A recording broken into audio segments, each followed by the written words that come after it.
Greetings, sentient beings. This broadcast is not intended for children. There may be strong language and adult themes. Can we just get to the adult themes right away? Not quite. We'll get to them in a minute, though. Oh, okay.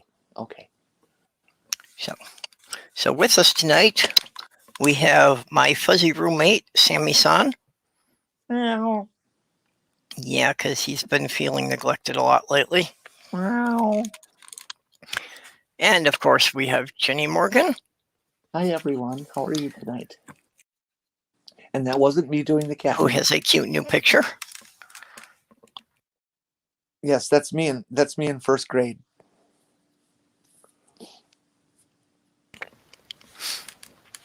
And in the side chat, so far, I only see Hans. Hi, Hans.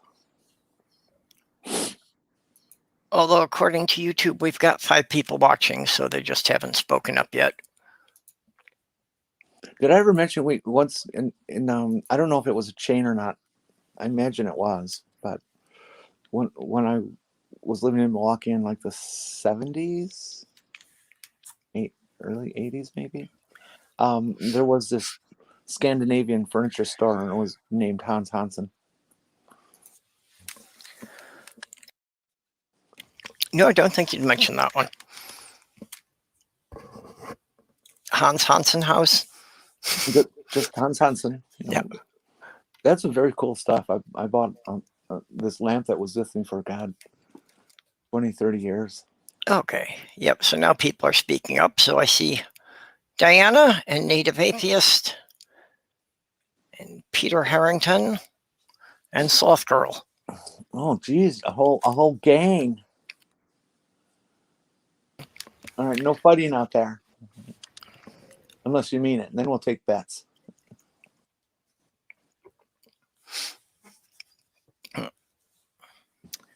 Well, and today is National Just Because Day.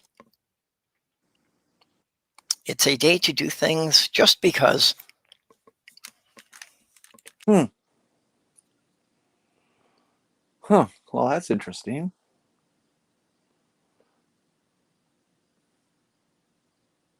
Are you still there? Yep. Oh, okay. Don't go dead quiet like that.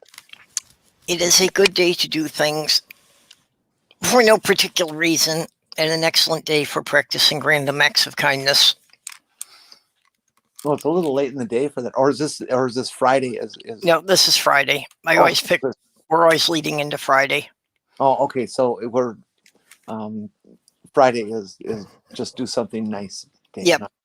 I used to try and do things for Thursday, but it's like, especially the people in the UK, they were already into Friday morning by the time we were starting, and so. Well, that would kind of mean I'd have to like go out and go to like where people are and stuff like that, and find someone to do something nice for. God. Well, no, you can do them at home through your computer, and our friend Stool is having a very rough time of things, so. Well, that would require money, which I don't have. Yeah. I'd love to help him right now, but I just don't have a dime. Yeah, I get that. Oh. But if anybody out there has some extra money that they can afford to throw at Stool, I will drop his PayPal link there in the side chat.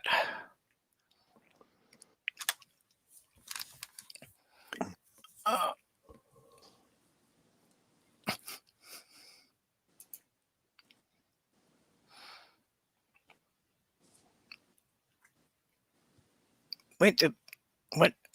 Where?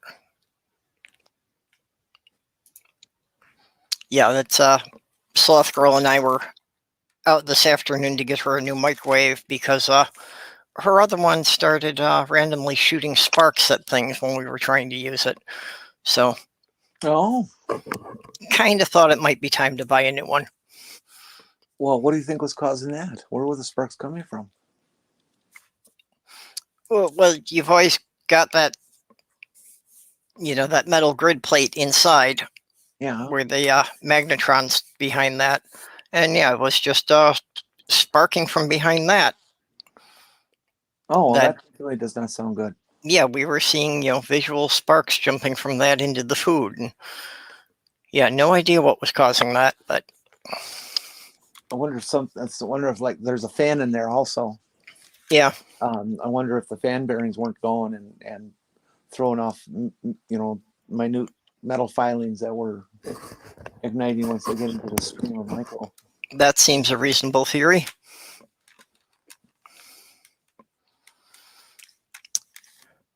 But yeah, she had gotten a number of years of good use out of it. Can't remember when we bought those. She and I had identical ones because we'd picked them up at the same time when we were living in Michigan. Because I had found them at a liquidation center. I had one of those original Amana radar range things. They were huge and they were chrome and with manual dials and all that stuff. Yeah, I remember the first microwave my mom got was one of those. I bought the thing for like $25 at a rummage sale, and that fucker ran for me for 15, 20 years. All the way into the late 80s. That thing kept going. Yeah, I had some that went for quite a while. Usually I wound up just, replacing them because of living situations changing. I wound up giving them to somebody because I moved in with somebody who already had one and had to buy one when I moved out. And then when that thing finally started misbehaving, I got rid of it and got a Sanyo Samsung, Yep. a Samsung, and that thing that I loved it. It worked great. Okay. Did everything I wanted. Jen, a microwave is when you just use the tip of one finger. Okay, I can believe that. I can do that, on my left hand. I can wiggle just the top digit to the top phalange of each finger. Yep. Yeah, Soft Girl is currently gearing up for winter by crocheting hats for homeless people. She spent most of last year making face masks that we were sending all over the country. And the care home that my sister works at, when they were having trouble getting supplies, she sent about 300 face masks she made up there.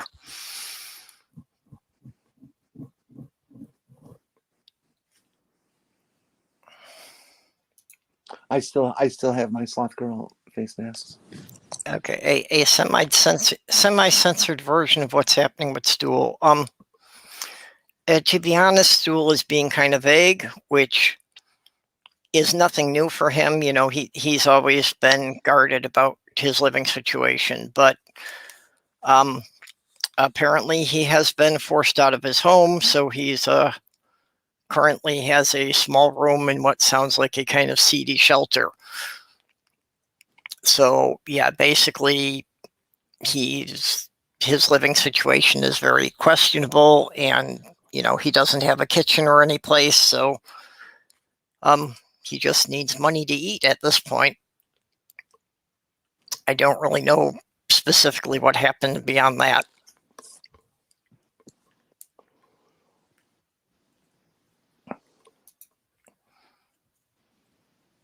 So is there something that you're needing, Wanderer?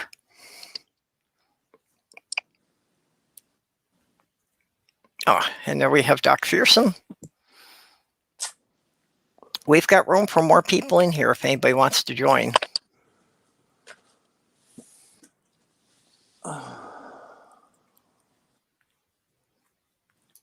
Okay, what did I miss? What's 412? 8 short of 420. That's what I was thinking. It's kind of while you're waiting around for the guy with the pipe to show up.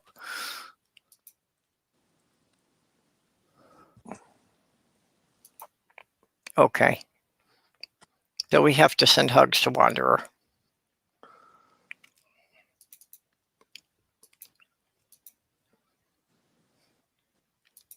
Oh, okay. 412 masks was the total she made. Oh, I didn't know we even had an exact total. She was doing them production line style for a while there, so I didn't know we had even really kept count. I just knew it had been over 400 by the time she was done. She had to stop for a while just because it was impossible to find elastic. You know, I tried every store in the city and they were always sold out of it for several weeks. yeah, but you could always harvest some from your underwear, you know. Actually, we were doing things like that. The straps on one of the masks that I'm using now, she actually cut from a pair of nylons. Oh, okay.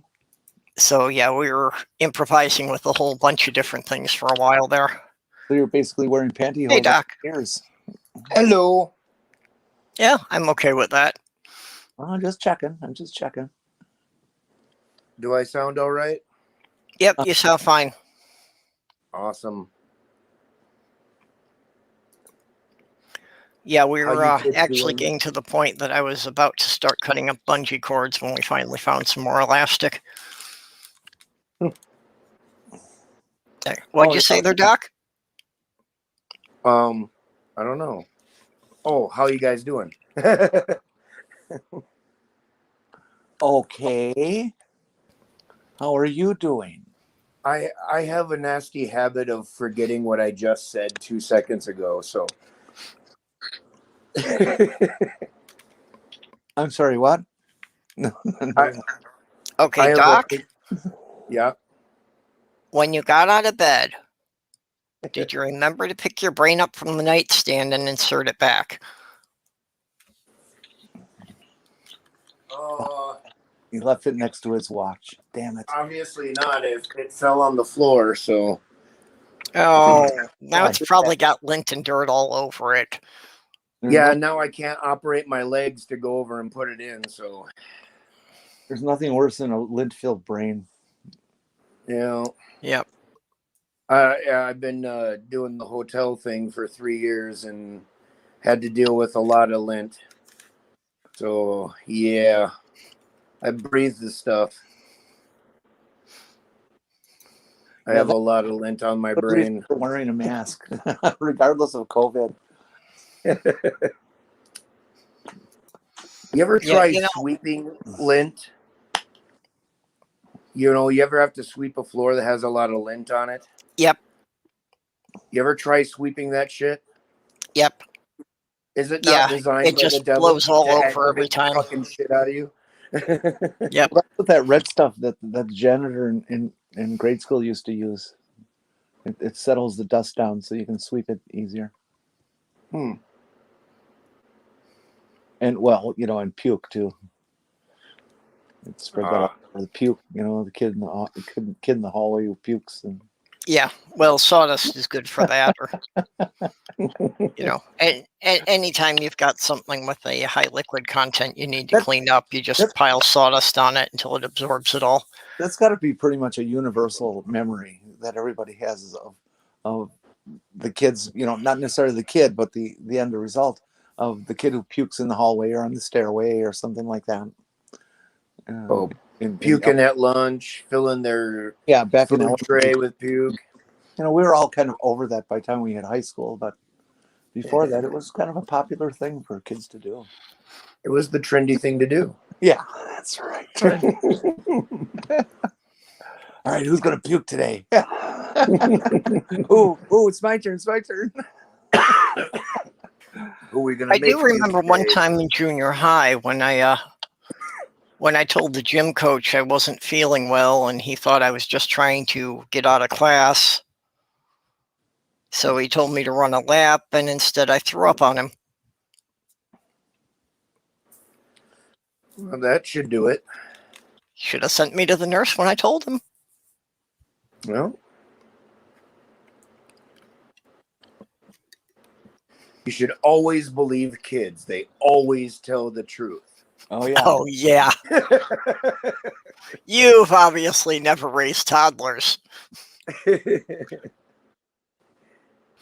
Yeah, they I've learn to been a lie. toddler. I think they learn to lie before they actually learn to talk, but Yeah. I saw one kid actually cross that line of discovering the concept of a lie all on their own. That we were talking about. It was a cousin of mine, and we were not allowed to go into the garage of an aunt's house or something like that, and this kid just sat there, and I said, no, we can't go in there. Why? Well, because we can't, because we're not allowed to, we're too small. And he just sat there, and then he looks at me and says, we could tell him that we didn't go in there. Like, hey, Yep. this is a great idea. I was, like 5 years older. It was just so cute. This little kid discovering how to lie. okay, the old style clay cat litter is good for sweeping stuff up. Don't try to use the clumping cat litter, because depending on the surface, it may just harden to the floor, and then you'll need a chisel to get it out of there. Oh, geez.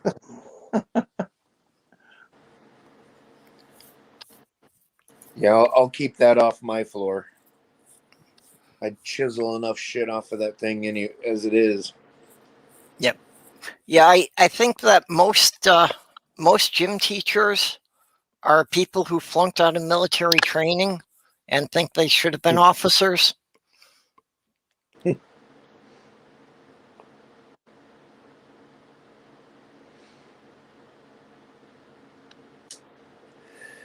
Yeah. I will say it is a little weird how they kind of hang around the locker room when it's time for showers. Yeah. Well, now that's just not nice to say. It's that has never been my experience with any gym coaches. Well, no, it just hasn't been my experience with any gym coaches I've had that they. I had one in high school who forced the whole class to swim naked. He claimed it was because we couldn't get the suits in the hamper, but yeah. Okay, well, that's kind of a Hell. situation.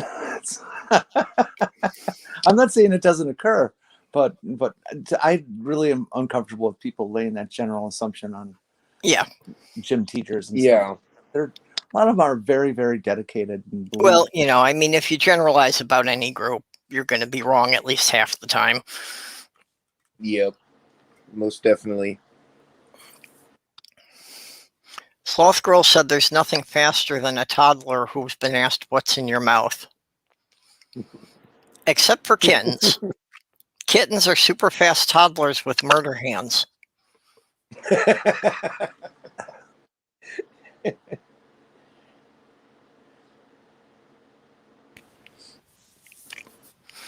Yeah, actually, I never had much trouble really with gym teachers per se, except high school, and that guy was just if you're not an athlete, you're so far beneath his notice, you're nothing.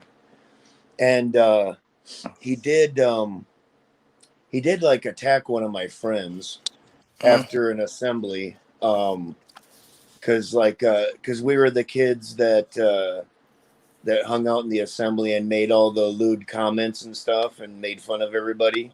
Yep. And and made fun of the preppies and the cheerleaders and everything. And dude like went off on my friend for not having enough school spirit, and he was like pushing him against the wall and shit. So for not having school spirit. So that was kind of fucked. Yeah, that is. Okay, and yeah, a male gym teacher going into the girls' dressing room. Yeah, there's something wrong there. Yep. Well, or something very right. No, I'm sorry.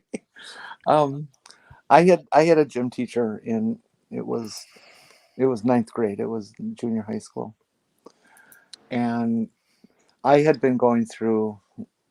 It just seemed to have been my turn, and I went through about 3-4 weeks of just being tortured the fuck to death by my classmates for being kind of dumpy and effeminate and stuff like that. And Yep. and he brought me into his office one day after class and stuff like that. You know, and he had curtains and stuff, so he draws the curtains and stuff. And he talked to me, you know, about it, and it was clear he thought the same as the students about me. But he you know, was of course kind, you know, as an adult and a teacher, and obviously believed in that if you just talk to a kid and get them to act more macho, that they're going to be just fine and stuff. You know, so he was completely misdirected in what he tried to do, but it was real clear, you know, in retrospect, I can look back and see that it's real clear that he was trying to be very kind and to, Yeah, it was well meant. you know, yeah, give me a better life and all this kind of stuff. It just, of course, you know, you're hoping, you know, ice balls chance of hell and of working. So, you know, it takes all kinds. It takes all kinds. The next gym class after that, he sent me to another teacher for something bogus. I don't even remember what it was. And so I was gone a fair chunk at the beginning of the class. And when I came back to class, the class didn't harass me anymore. So I'm pretty sure he had a discussion with the rest of the class. Cool. And kind of put an end to it. Well, it just started up again in high school, so it was Yeah. it only helped for a short period. Yeah. Yeah, I got a lot of that harassment when I was in school too, for not being manly enough.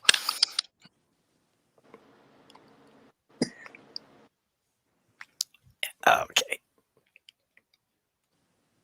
You're the bug. Sloth Girl wants me to show off Petunia. Her floofs. But the bug.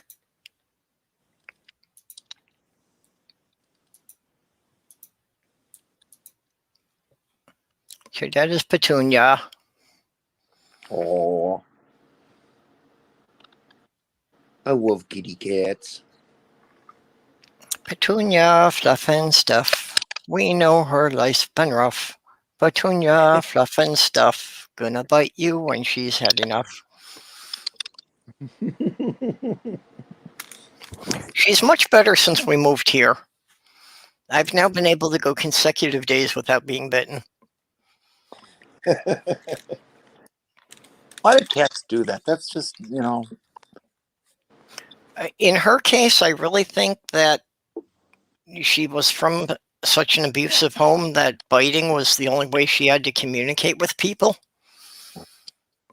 See, I've had cats that I got as infants who weren't abused, and it's just an attitude that they have, that they can just fucking bite you anytime they want. And it's one of the things that really turns me off to wanting to have a cat. Now, see, I haven't had that from any cat that wasn't like slapped or kicked. Yeah, no, I am not a hands-on discipliner with animals, and every cat I've had has been like that. Okay. They just decide that they're gonna fucking bite you on the hand or whatever, and they do.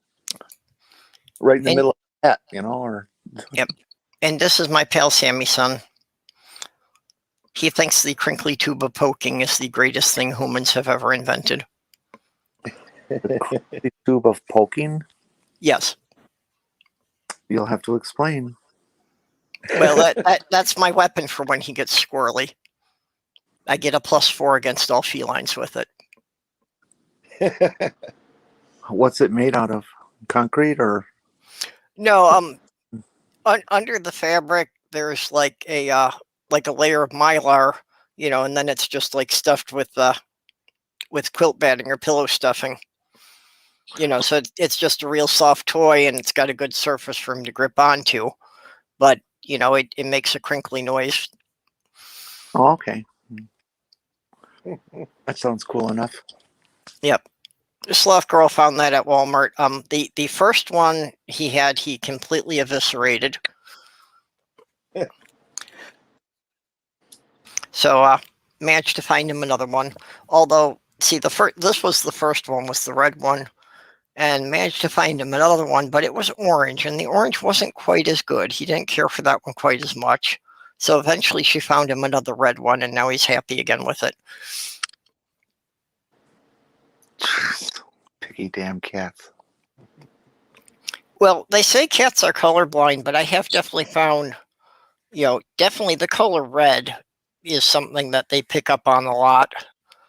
I had one cat, Tasha, that she used to collect red things. Anything that was red that was small enough for her to carry off. And this is what proved to me that cats weren't colorblind, because, like, I could have a huge pile of Lego, and she would only steal the red pieces. She'd leave all the other colors alone. And I could not leave my Axis and Allies game set up, because if I stepped out of the room, the Russian infantry would disappear.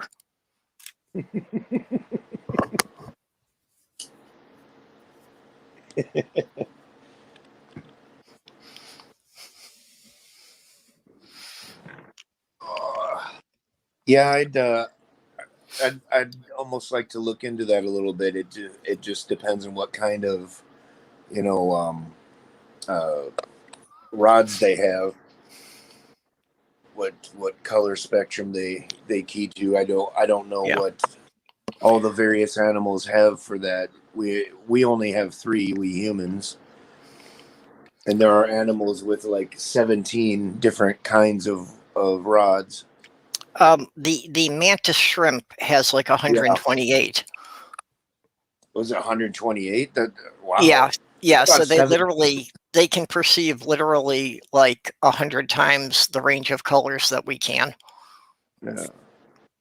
Hey, lone wanderer, that's true, but at the time I was trying real hard not to be. Really hard. Well, and for me, that was the early 70s. So the whole idea of transgender, I didn't even know that was a concept at the time. Yeah, there's still people who say they haven't heard of it. And I wonder how true that is, because it just seems like it's awfully pervasive in society today. But yeah, I didn't know about it either. I learned the word in 1970, and it was a brand new concept. Well, when I was going to school in the early 70s, people were getting all indignant that people were using the word gay to refer to homosexuals. Mm-hmm. That was a new concept at the time. That was a completely new usage of the word that was really pissing off some of the teachers. Yeah, I remember the actual year that happened. We had this teacher that was always getting accused of being queer. And partway through the year, people started using the word gay and said, no, because they were disciplined for using the word queer. But people said, no, you can use the word gay. It means the same thing. Yep. And, okay, and people started using that. Okay, Desert Rat said, used to be a custodian at a middle school. Boys' locker rooms were easy to clean. Girls' locker rooms were a mess. I actually find that surprising. I would have thought the boys would have been the gross ones. I used to do maintenance at a Walmart, and I have to say most of the time the women's bathroom was at least a little worse. I mean, I've had a couple occasions I had to stand up on my tippy toes to clean the poo off the wall. So yeah. Like it was that high up. Like you have to be standing on your head and really launch it. Well, see, and that's actually, sort of an instinctive thing, that a lot of predatory animals will do that, with the idea that, the higher up they can mark to give the impression that they're larger than they actually are. Yeah, and Petunia too, that I got her red straws.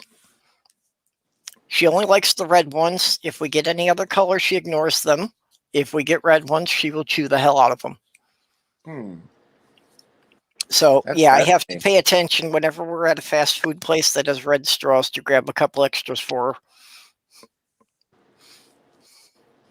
My experience has been that men's room are just a pile of disgusting filth, piss everywhere, Yeah. toilet paper all over the place, intentionally dropped crap in the toilet in the trash can, just and just fucking gross graffiti everywhere, Yeah. celebrating penises, and of course penis drawn scratched into the paint all over. And women's rooms are generally pristine. There may be, like in a bar, some really good kick-ass graffiti going on, but it is no way the gross and creepy stuff that you see in men's rooms. Not at all. I saw some awful shit in that Walmart ladies' room, but ultimately, I don't think I don't think male and female is even a significant factor. I mean, school bathrooms are going to be messier, especially the younger the kids, and public bathrooms. It largely depends on the area of the world it's in, and what kind of facility it is, and all there's all kinds of factors. Mhm. I've dealt with some nasty stuff in men's and women's bathrooms. So Although, yeah, one thing I did pick up from bathrooms is if you want to find a good, authentic Mexican restaurant, check the bathrooms first, because if you find the graffiti in the bathrooms is in Spanish, you've probably found a good one.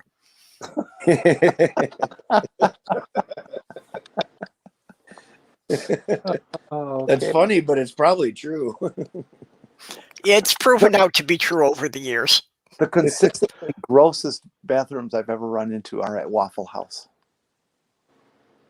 I have never been to a Waffle House in my life. Well, go, but don't use the bathroom.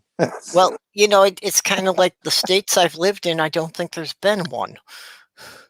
Yeah, I think Waffle House is banned from anywhere north of St. Louis. Yeah. Nowhere north of the Mason-Dixon line. Yeah, not knowing exactly where that is. I don't know I exactly where it is, but basically it was the compromise line that was drawn after the Civil War between the northern and southern states. I really like Waffle House. I've always loved lowbrow, semi poorly made greasy breakfasts, and they fit the bill. I love IHOP, but there's very few of those left. Yeah, they're okay. The worst production breakfast I've ever had is at Perkins. Perkins, whatever their formal name is. The eggs they looked like they came out of a box, they were just badly done and completely ungratifying of a breakfast. Okay, good night, Wanderer. Good night, honey. She says she has to get up at 6 for work, so. She's so cool. Yes. She's really quite the brilliant person. Yep, she's a very nice person. She has sent me a couple of gifts. After the last time I took this trip down to Diana, she sent me a Snuggie to keep me warm this winter. Aww. And for my birthday, she sent me a Lego set. Well, that's very thoughtful. Yep. I think Ox hit the nail on the head right there. Alcohol is definitely a huge factor in the condition of any public restroom. Oh, yeah, I would absolutely agree with that. Well, And yeah. I work at a place where people go to just to get drunk and trash the fucking place. Oh, do Waffle House men's room have those big round sinks that men piss into? Those are really gross. I remember running into those when I was a kid. Those can be phased out. Thank you very much. Yeah, those are, and then that trough concept too. Yeah, all that stuff. Ugh. Yeah, when Sloth Girl and I, when she came to visit me in New York, she wanted to see Niagara Falls, so we drove there for a day. And first of all, the motel that we got a room in there, it was just a cheap roadside motel. But as soon as we got in there, it was like, oh yeah, I recognize this place. Every porno movie in the 70s was filmed in this room. Everything, the entire bathroom was pink, including the fixtures. There was no white in there. And just the shag carpet, was definitely just so 70s. But yeah, for breakfast we went to IHOP and they were having a all-you-can-eat pancake thing. So I was getting that, and yeah, the waitress after she was bringing like the third plate of pancakes is like, where is he putting that? Because I'm not a big guy. I'm pretty average size now. You got a hollow leg. Yep. In Wisconsin, let's say that's Jefferson, I believe, or right around Jefferson, Wisconsin, off of I-94, on the south side of I-94. There's this place that in the day was, and its original name was the Hartwig's Gobbler, and it was this classic 1970s architecture of this round building with windows on the side, every window brick, Yeah. little trapezoidal shape in the windows, for that modern architecture coolness. And when you went in, you quickly discovered that every room was built for fucking. It was a fuck palace, and everything was brown, or I mean purple, long shag carpeting, including the walls. There were numerous rooms that had mirrors everywhere and things, and it was just this very bizarre, a stereotypic kind of fuck palace. It was just a riot. Yeah. You'd go to the Gobbler just to say that you've been to the Gobbler, and The gobbler. and it's still there. I think it's under a different name now, and I don't know what kind of carpeting they have. But I would be curious to check and see. Sounds like an interesting place to spend the night, but yeah, you need a partner with a sense of humor. It's real busy on prom nights and stuff. Oh boy. Yeah, I think they became embarrassed with the name, so they changed it to the Chode Guzzler. It was really odd because Jefferson is this very small farm community. Oh gosh, I'm completely guessing here. Maybe 4, 5, 6,000 people tops.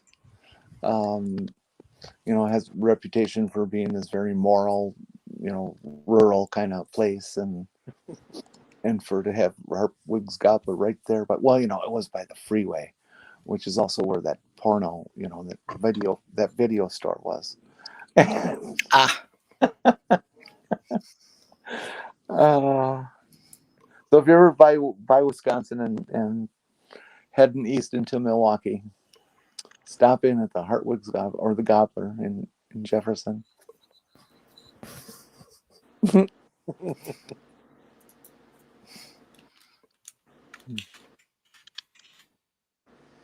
Oh, those were the days, huh? When sex was as free as the STDs you get Yeah, afterwards. yeah. There's also this in that same interval or stretch of I-94, this greasy spoon that is on the north side of I-94, accessible, on and off ramps right there. It's a truck stop kind of restaurant. I'm forgetting the name. Okay, you said Jefferson. Yeah, It actually has a Wikipedia page that says it's in Johnson Creek, Wisconsin. Johnson Creek. That's it. Yeah. Yeah, that's correct. Yes, But absolutely. there actually is a Wikipedia page for the gobbler. Not So surprising. yeah, the whole history of it's on Wikipedia. Anyways, this restaurant, I think it's called Twin Pines, or something with pine in the name. I just don't remember anymore. But they had, it was good, greasy spoon truck driver breakfast food. No complaints at all about that. It's busy all the time, just packed all the time. And they sell pastry, very, very good pastry. And they're chocolate eclairs. Literally, you know, you go to a restaurant and or Chinese restaurant, and they give you these foam, you know, food containers that are like 8 inches by 8 inches, and you know, angled sides and clamshell. Hmm. And their chocolate eclair, each one would occupy an entire surface area of one of those. They were fucking huge. Whoa. And they were so good. Yeah, you eat one of those and you're not gonna want to eat for a week. They were so tasty. And I strongly recommend, if you're in the area, to get one of those. They're just classic. And they run out of them. Every day they run out of them. They are so popular. Everybody wants one. Where's Sloth this Girl at again? says I miss Shoney's, and I should make it clear to people that Sloth Girl has never seen Rick and Morty. I can track down the exact name of the place. If you give me a minute, I have to go offline. I'll be right back. Thank you. And yeah, the Dog and Suds drive-ins, I remember those all through Wisconsin when I was a kid, because you know we take the family drives from Chicago to Northern Peninsula, Michigan. Arf and barf. That's cute.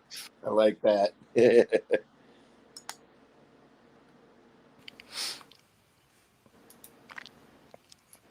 Yeah, actually,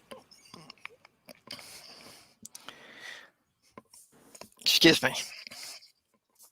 Scanning over this on Wikipedia, the Gobbler actually has a legitimate reason to have a history page here. That in 1974, the Wisconsin Equal Rights Division ruled that the restaurant violated the rights of two women by firing them for refusing to wear uniforms that were different from the uniforms of the male employees. Male waiters and bartenders wore tuxedos, while female waitresses were required to wear black briefs, fishnet stockings, and V-necked hunting jackets. So Jeez. it was the first ruling of sex discrimination based on the uniform. Very interesting. And Yeah. 74 was the year I was born.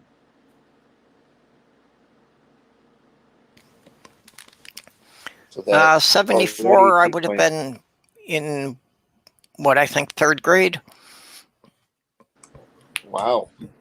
I would have been 10 years old.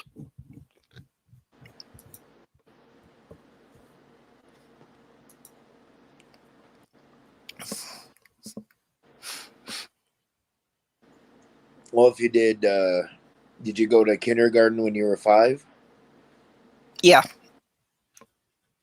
Yeah, I had to wait till the year I turned 6 because my school system was so strict on starting at 5. Like my birthday's September, so so I would have turned 5 like a month after starting kindergarten. So they were just like, nope, wait till next year. Yeah, well, that's my birthday's in July, so I'd always had my birthday by the time the school year started in September. You know.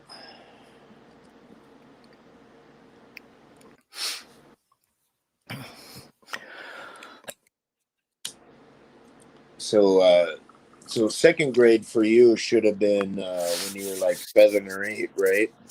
Or like 7. Yeah. Okay, so yeah, I guess I was a little further along. Mm-hmm.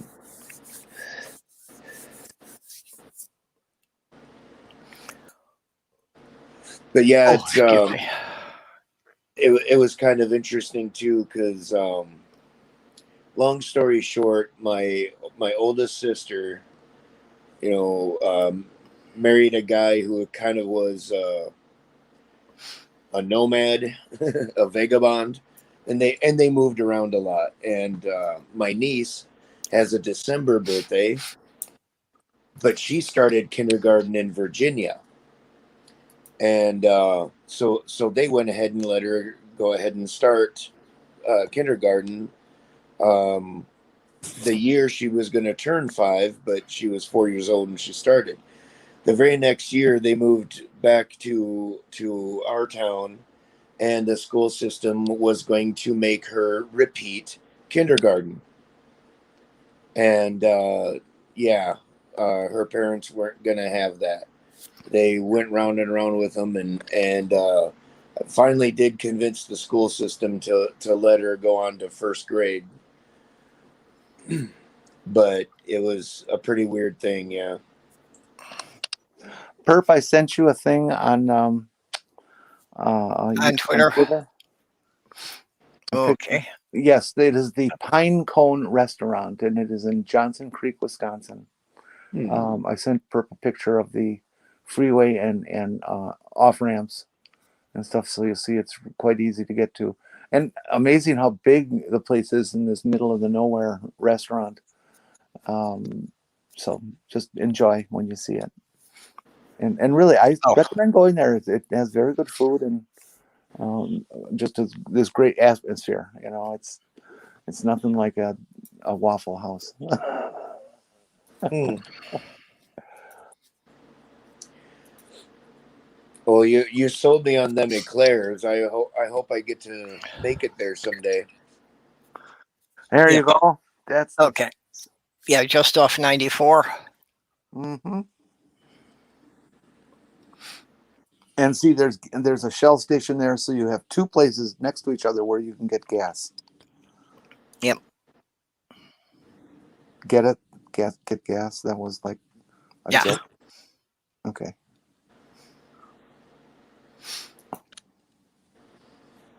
Oh, yeah, I remember driving up through Wisconsin before Interstate 94 was completed there. Wait a minute. You're talking like 1960. You sure about that? Yes, I'm sure about that. um, there were other parts of the interstate which weren't done at that time, but 1994 was the main thing that was done first.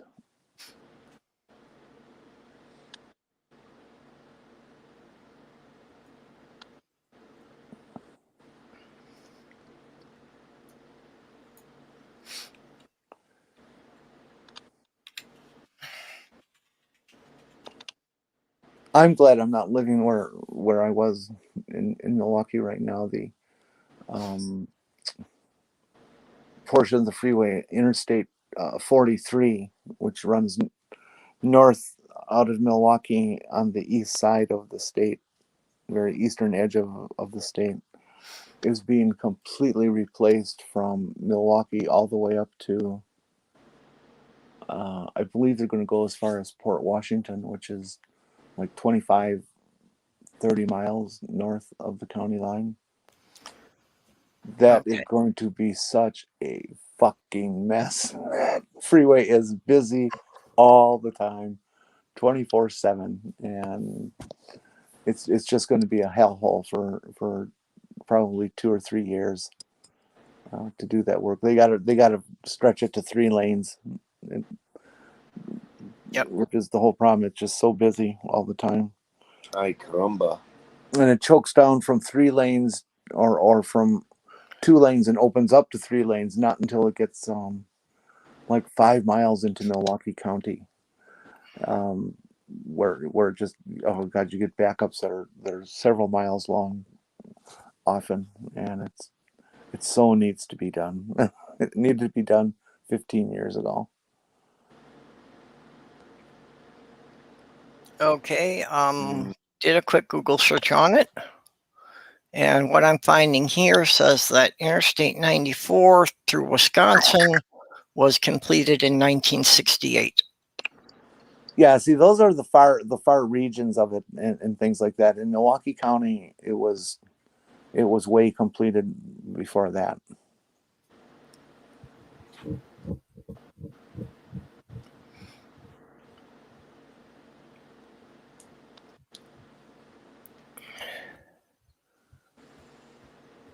Yeah, well,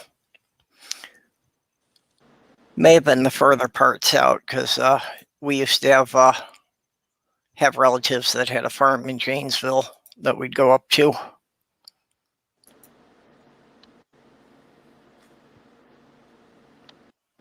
Yeah, and that I would believe that's Janesville, just south of Madison by 40, 50 miles maybe. Yeah. And especially the freeway between Madison and Janesville would not have been completed for a long time. Yeah. In fact, Although, it's still undergoing work. Yeah, what I remember also a lot is actually 41 isn't actually an interstate, but yeah, it's 41 going up when you get north of Wisconsin to go up to upper Michigan. 4145 was the highway. It ran through semi-east side of the state, up through Fond du Lac and Oshkosh, and Yep. And to go up through Green Bay. Yeah, through Nina Menasha and all that kind of cool stuff. Generally a good road. It's always that's always been in fairly decent condition, and it's getting heavily traveled, especially up around Lake Winnebago. Oshkosh and Fond du Lac and stuff have really grown a lot, and it needs another lane up there too. You go through a place called Butamort. Like Butamort is how locals pronounce it, and it's French for Butte de Morts, which is Bluff of Death.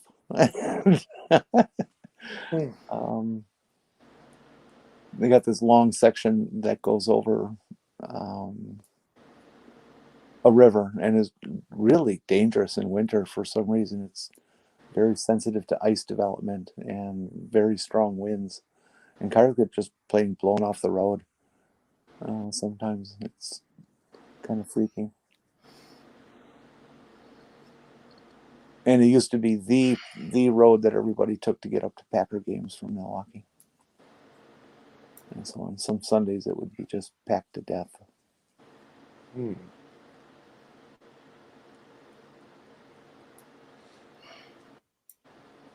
Well, Packer fans is insane anyway. Yeah. Yeah, that's for sure.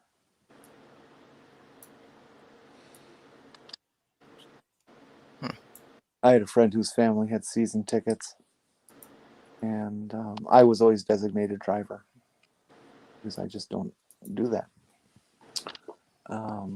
It's a good thing because, man, these people got so fucking loaded. Yeah. Definitely needed somebody to get them home safe. Yeah.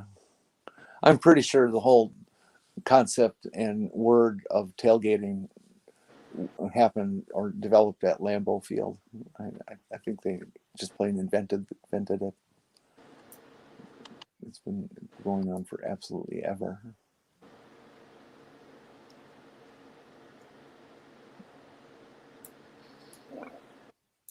It's amazing how elaborate some of these people get. They'll get 4, 5, 6 cars that are all, related, and they'll park together and have this little area roped off, which everybody's welcome to walk through and stuff. Nobody gets anal retentive about it. But so they have this big area, and they'll start having games like, what's that? Toss the beanbag through the hole down the road. It's got some obscene name to it. Yeah, they call it cornhole. Yeah, that's it. Cornhole. That's what they call it in Wisconsin anyway. Yeah. And people actually playing football in the parking lot. in between the cars, and they'll have 5-6 grills going at once, and what do you do with the hot ashes when it's time to go into the game? Those are not easy to put out on the spot. That is an interesting question. Well, I think that's, why most of them, that the grills just had a tight fitting lid that they could snap the lid on them. But I suppose, yeah, you can't really lock that in your car that way. Well, they have big, burn barrels located around next to the light poles. But yeah, you go carry a big fucking Weber grill 100 yards to a burn barrel and dump it.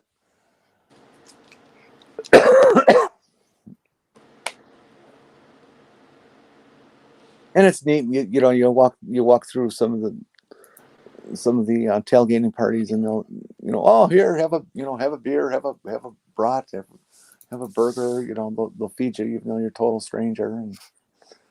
And if you're a fan of the opposing team, that doesn't matter. They socialize with you and treat you just like everyone else. It's very friendly. No, I don't know. I've seen Packer fans. I think that if you're wearing the opposing team's colors, I wouldn't feel that safe around them. Well, there will absolutely be all kinds of verbal harassment, but at the same time, they're very friendly about it, and welcome. And especially when they get in the stadium, they treat people with respect and that kind of stuff. Partially because you'll lose your season tickets if you fuck around too much and misbehave and stuff. Packers do not tolerate obnoxious behavior in the stands. Yep.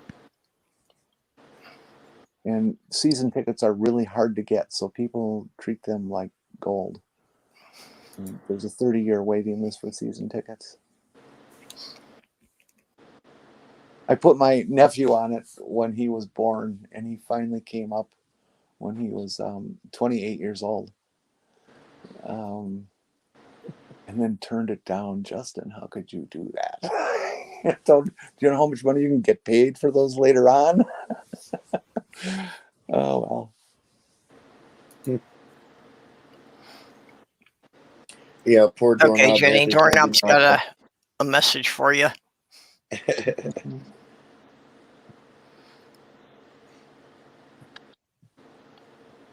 Well, I do. I have gotten drunk a number of times in my life, and that's pretty much why I don't drink today. Is I didn't like the feeling of vertigo. It is just the most horrible feeling I've ever had, and I don't ever want to get drunk to that point.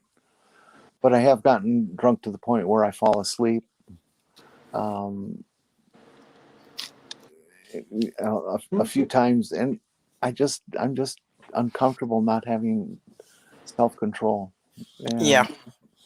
So and seriously, driving it's a really, really bad thing to do, and so I want to avoid it. I have driven drunk, and I, of course, shouldn't have, but the experiences I had taught me don't ever do that again, and I won't.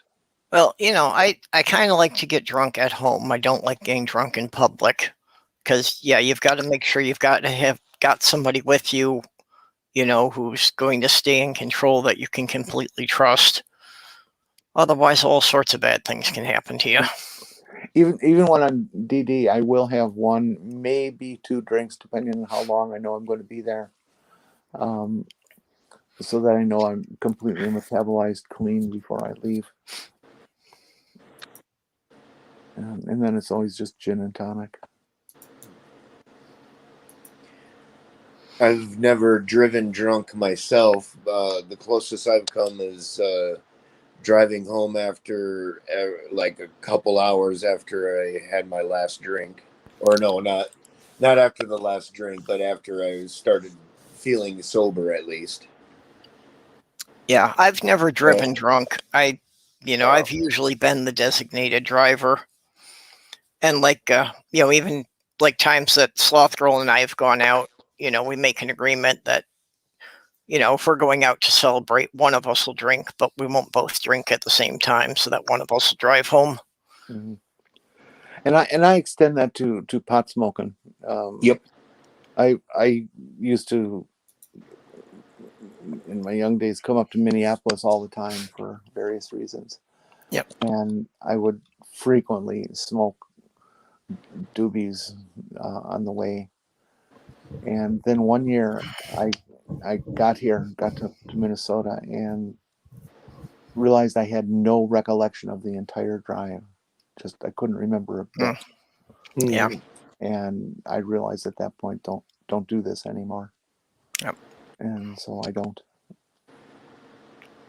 Okay, Yep. I've joked about this a number of times that I've thought of sneaking in on Sloth Girl when she's sleeping and cutting her hair off to make a wig. So this is why. Oh my God. I want your hair Yeah, so and bad. the lighting in this picture is not very good, but it's black. So yeah, that's what I mean. That yeah, I would cut off her hair and make a wig, but she would kill me. So in Yeah, contrast, this is mine. Like I say, at one time I had a ponytail that came all the way down to my belt, but in the last 12 years, this is as long as I've been able to get it. well, you get Sloth Girl. You take that hair of hers and just give it a nice straight cut across the back, or a little shaping, roundish shaping, and that'll start growing better. Those are all broken split ends. Perp. Yeah, well, there's a lot of that, but I still don't know if I'll get it to grow any longer. Well, but if you get the broken ends off, you stop the run of the break, and things get to hang in there longer before they get cut, and so it does. Okay, she says it's actually brown, but it's a very dark brown. Well, it's lovely. Yep. Yeah, 10 years ago, I would have killed for that hair. I used to have long hair. Not anymore. Yeah, well, that's like I said, I had the ponytail down to my belt, and my ex convinced me, to try cutting it short, and chopped off 21 inches. And I should have never agreed to that because it's never grown back since. So yeah, I do. We've talked about, we just haven't gotten the habit of it. I should have her just trim the ends off once a month, and like you say about the split ends, and see if that'll help it any. I so want to get back to the salon and get my hair colored again. I'm so tired of the gray. It's just Yeah, I've been lucky about that. That a little too costly. well, like my facial hair started to go gray, but the hair on top, I get a couple of gray strands, but not very much. For the most part, it still stayed its original color. A triple? What do you mean a triple correct on a motorcycle? I think it was about driving drunk. I was trying to figure out what that was. Now I think I understand. See, like seeing double, except one more. Yep. Oh, okay. I was thinking of this thing that happens sometimes when you have a control issue on a bike. The back end will start bouncing, and I've never seen your average pilot be able to handle more than 2 bounces and they go down. And I watched this guy at the racetrack once handle a 4 bounce correction, and it was just shocking that he held it together.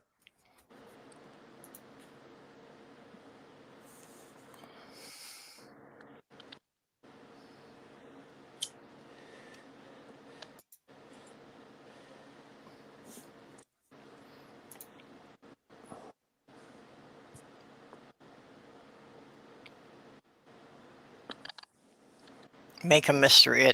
Doorknob, are you meaning Cousin It from Adam's Family? I believe so. I'm guessing that's the reference. I used to be jealous of it. Well, I wanted that hair too. I want the big ponytail again. You know, I really like that, and I really miss that. I always wanted to have a description that everybody can identify with, probably, or remember, is I always wanted to have Elaine Bettis's hair. You know, Julia Louis-Dreyfus on Seinfeld. Oh, I always wanted that hair, her texture, the curl, the length. It was just gorgeous. I hardly ever watched that show, so I only have a vague idea what she looked like. Well, she looked great unless she danced. I really couldn't watch that show just because I found all of the characters so annoying. Yeah. And that was kind of the shtick. I mean, really, the characters in Seinfeld, they're definitely not people whose behavior should be emulated. Yeah. The whole shtick is that they're kind of awful people. They're really shallow. They're really obnoxious. George Costanza just was. I could not have a person like that in my life. I would ask them to leave me alone with all the yelling and stuff that guy did. It just, I can't stand yelling. Well, But and you know that character was based on Larry David, who was the co-creator of the show, Yeah. but never in it. But if you've ever seen Curb Your Enthusiasm, that has Larry David in it. So that's the person that character is patterned after, and it's actually what Jason Alexander, yeah, is the one that played him. I think he did a pretty good job at Yeah, he doing did. Larry David. I've seen him in a couple of other roles, serious roles, and Yeah, he's a fairly good actor. yeah. yeah, and it's one of the things that it's a standard trope of all the sitcoms that you always have one character in there that you always wonder, why do the rest of these people associate with them? Because they're like, Yeah. they're always lying or scheming, and it's like, okay, after the second or third time this person has pulled this on the rest of them, why does anyone talk to them anymore? Because you're bonded to them by the time they start behaving that way. Yeah, I don't buy it. Yeah. I wouldn't put up with it. Yeah, it's unrealistic. A lot, but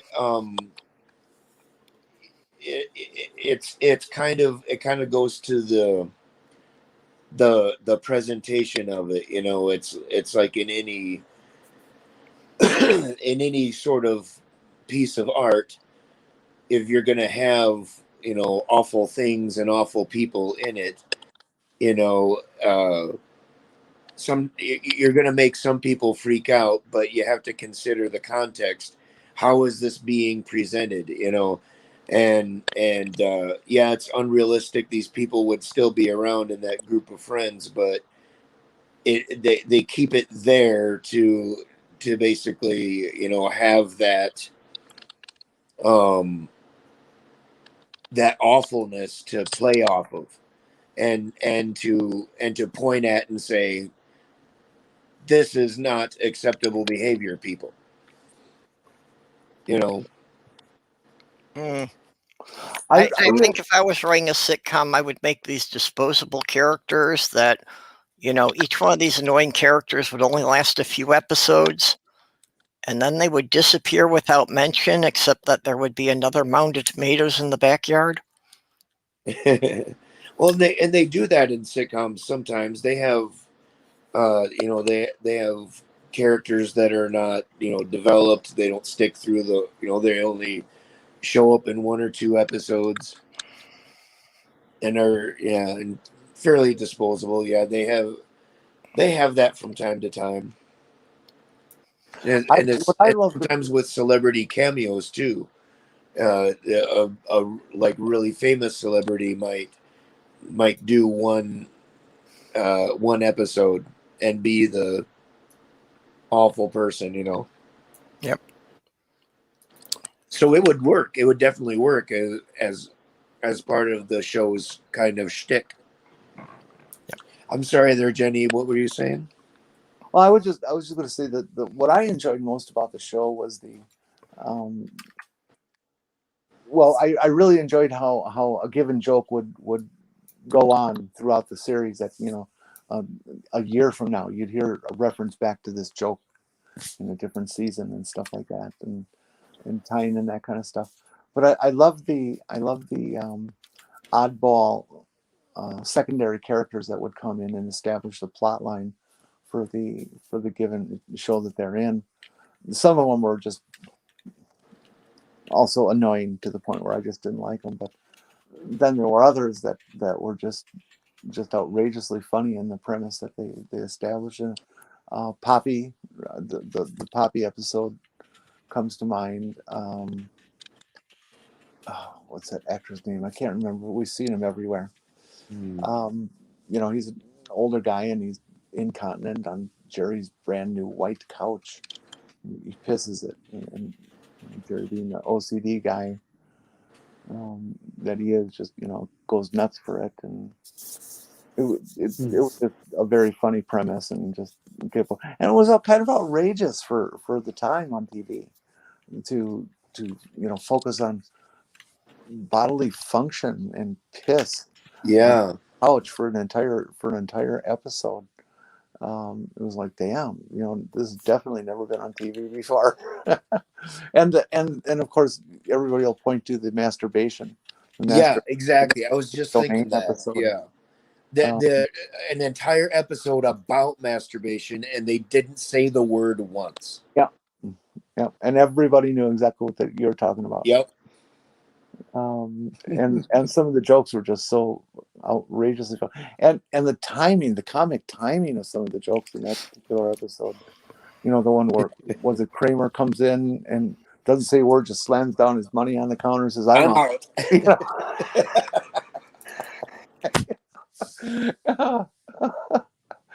Oh,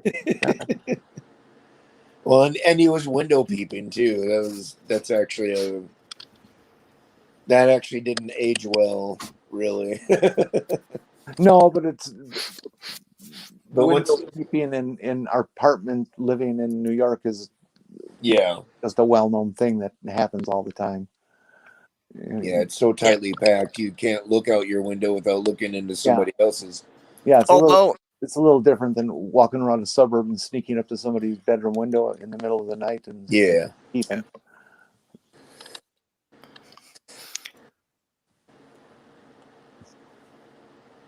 although I definitely have to, say that that's one of the ways you can tell that we have managed to improve as a society. That if you look at these old sitcoms and you see things that, were perfectly acceptable jokes at the time, that, yeah, these days nobody would make jokes about it. Yeah. Mm-hmm. Oh, and George Costanza's parents. Those two are such great actors, and they made such horrible characters.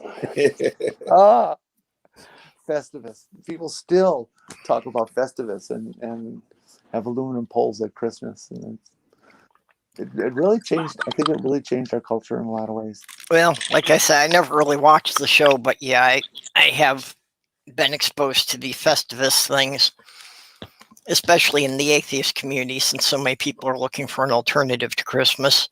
Mm-hmm. Yeah, I could see that. I could see that happening. I go back to the winter solstice. Just go back to what the holiday was predating Christianity.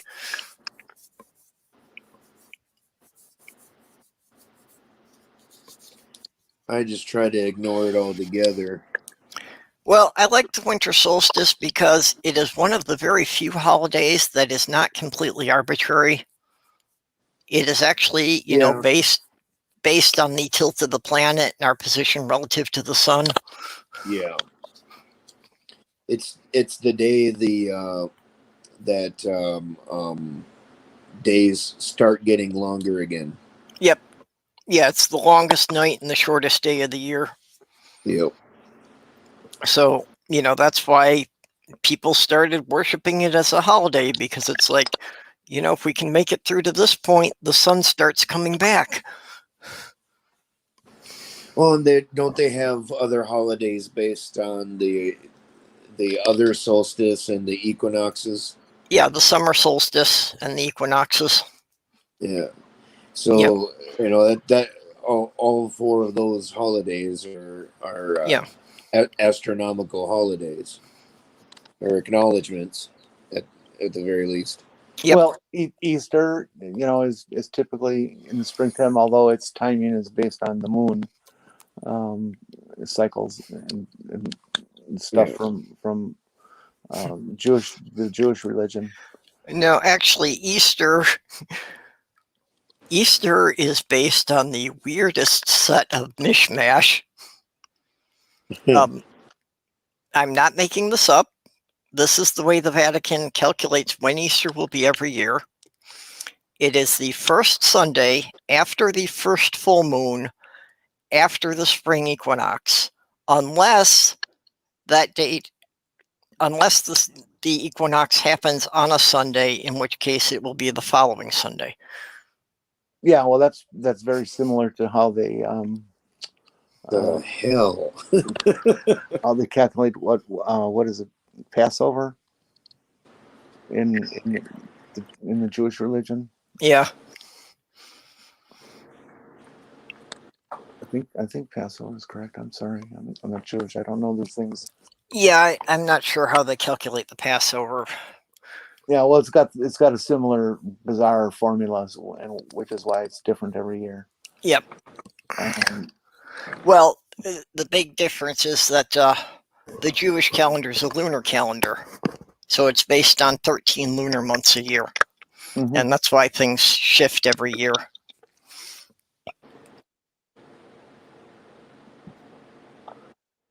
Because then it doesn't actually work out to be 364 days. It's a little short.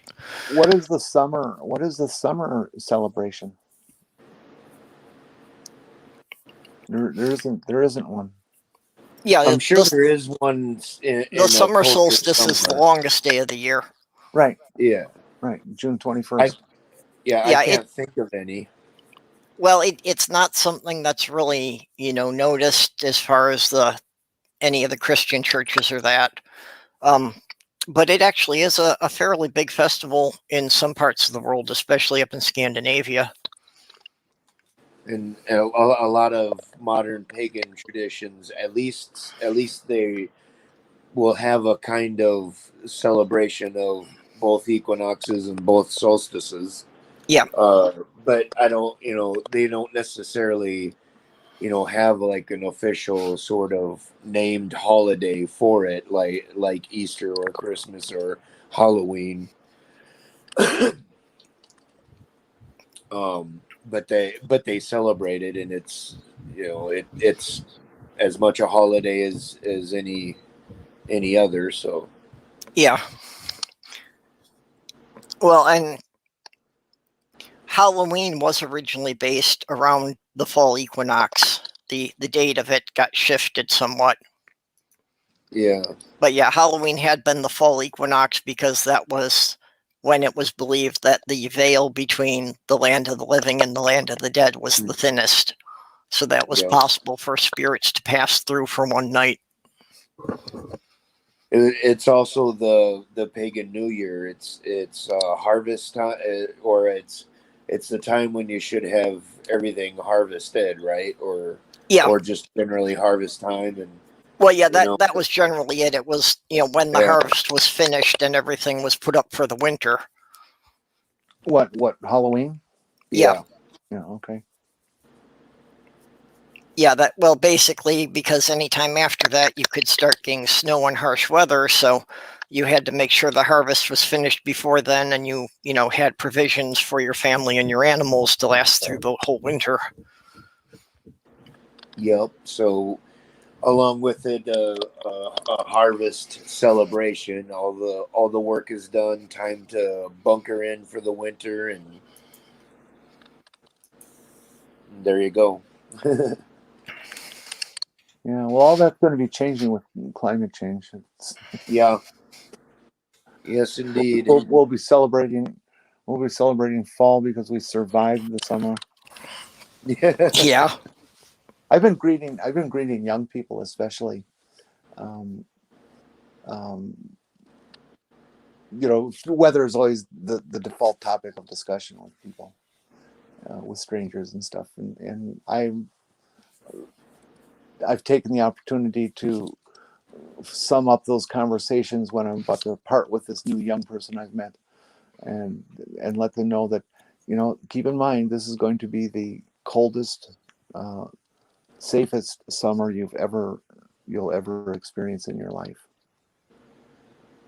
And they always pause and think about it. And you can see that it really makes people's gears turn. Yeah, unfortunately. Yeah. It's one of those things that, yeah, we've been aware of and we've been talking about it for 50 years, but no one's really wanted to take any real action on it because that would require something inconvenient. Don't say it that way. It hasn't been people who haven't been wanting to take things inconvenient. It's been Republicans who have been sucking up the goddamn fucking big oil companies and extending out the consumption of oil for as long as they possibly can to get filthy rich and to pay their executives more at the cost of the health and welfare of the entire fucking planet. It has not been people who have not wanting to do something. It's the leaders who have been sucking up to people for bribes and elections and power, and nothing more, nothing more. And the way our system is structured, it has only taken the Republican Party, half of the legislators, to hold up everything else. Um, and they have intentionally done so. And in interviews with many of these Republicans, in private, with the commitment of not saying a thing to the public, they will admit that I would vote for this and that for climate issues, but I'm afraid of getting elected out of office by the what we call Trumpians today. Yeah, well, And so it's basically by it's the not the Republican people. National It Committee. is the fucking Republican Party. They are responsible for climate change. Period. Yeah, well, they've certainly been doing all the publicity that, downplaying it and telling people that they could ignore it. Mm-hmm. Sure.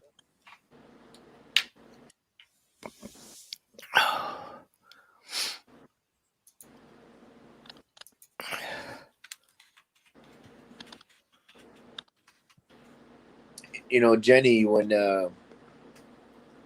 you said that about surviving summers, it kind of inspired a vision in my mind, like a story segment, if you will, a possible future, or just the fictional future where, like, 3, 4, maybe even half the year in the future, people have to spend time underground because it's too hot on the surface.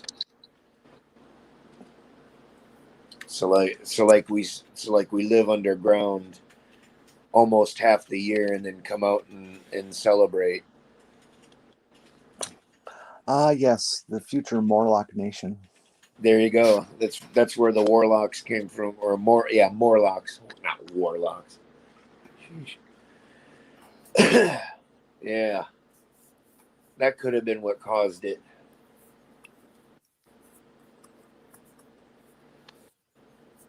But I think that could be an interesting story element. I don't know if you can. build from there. What would life be like underground? And there'd be people like me who stayed underground year round.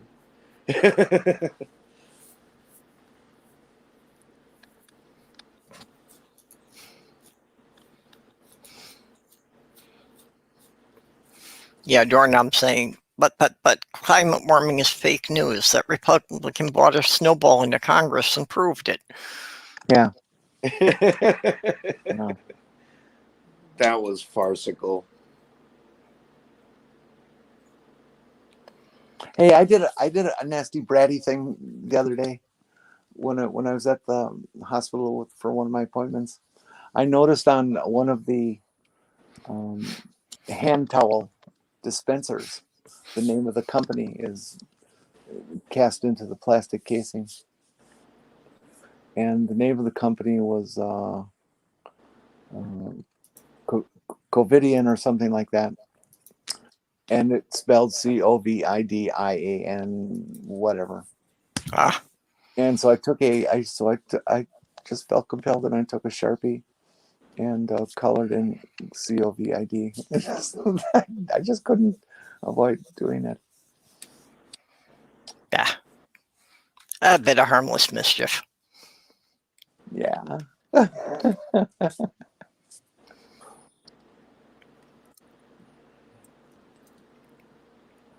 Let toes in. I'm confused. Mm-hmm. Do you have to retract your toes while you work? And how do you do that? That sounds awesome. I want to be able to flick my toes out like a stiletto. Delta Airlines sees employee vaccinations Oh. fivefold after Oh. threat of higher insurance premiums. Toes is one of her cats. Okay, sorry about that, Jenny. You were reading Oh, Delta yeah. Airlines. Yes. You want to read that again? Because I think we missed part of it. Well, it's on a crawl, so it's gone, but I'll try to remember it most of it. Delta Airline reports a fivefold increase in vaccination rate since discussing the rising of insurance rates. I heard one report that said like $200 a month. Okay. Jeez. Well, they found some way to get their attention. So they've been increasing people's insurance costs to get them to vaccinate. Well, that's what the insurance companies have done. That COVID is costing them money. Yeah. Interesting.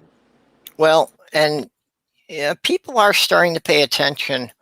DeSantis in Florida is actually getting beat up in the polls for the first time since he was first in office. Mm-hmm. His ratings have fallen below one of the Democratic hopefuls. I heard both, that either one of them could beat him right now. Oh, is it both now? But yeah, so that, yeah, he has left it open to the chance that the state could flip to a Democratic governor if they can't get his numbers up before the midterm election. I think he's actually up for this year. Yeah, I think he's actually up for re-election in 2022.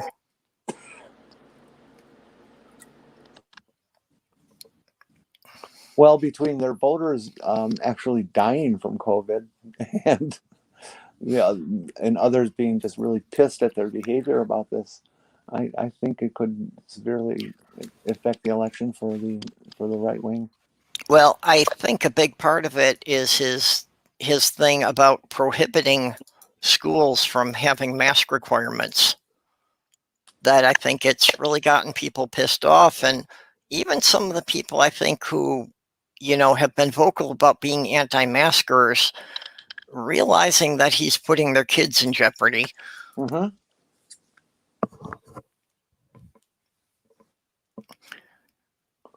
And yeah, sobering statistic that was from almost a month ago now was that more people had died in Florida than the margin that he had won by.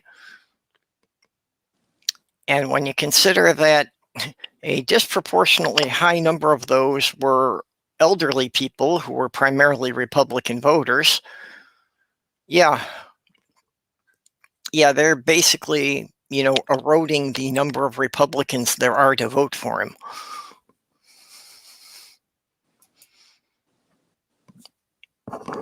Well, sorry, I've got no complaints.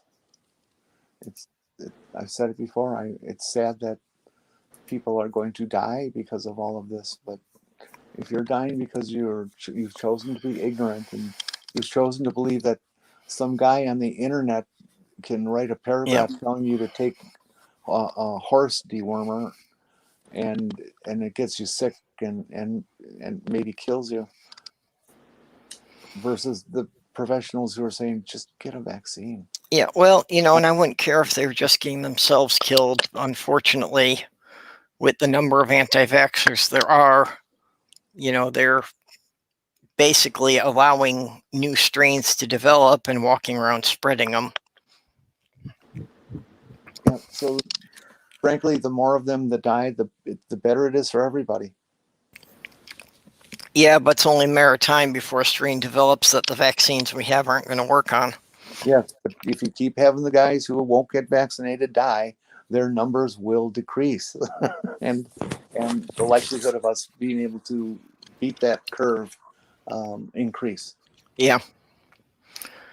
Well, and the three of us here being in the center of the country, we've got a little bit of an advantage that it hasn't gotten to the center as hard as it's gotten on the coast. Although Iowa's certainly not doing all that great. Yeah. I actually haven't looked into much of Iowa statistics recently, but I'm surrounded by people who are just acting like COVID never existed. I hate to say it, but I'm probably the only employee at my work that even wears the fucking mask anymore. I might even be the only one working there who's been vaccinated. And I've never stopped wearing the mask, even when the CDC said vaccinated people could.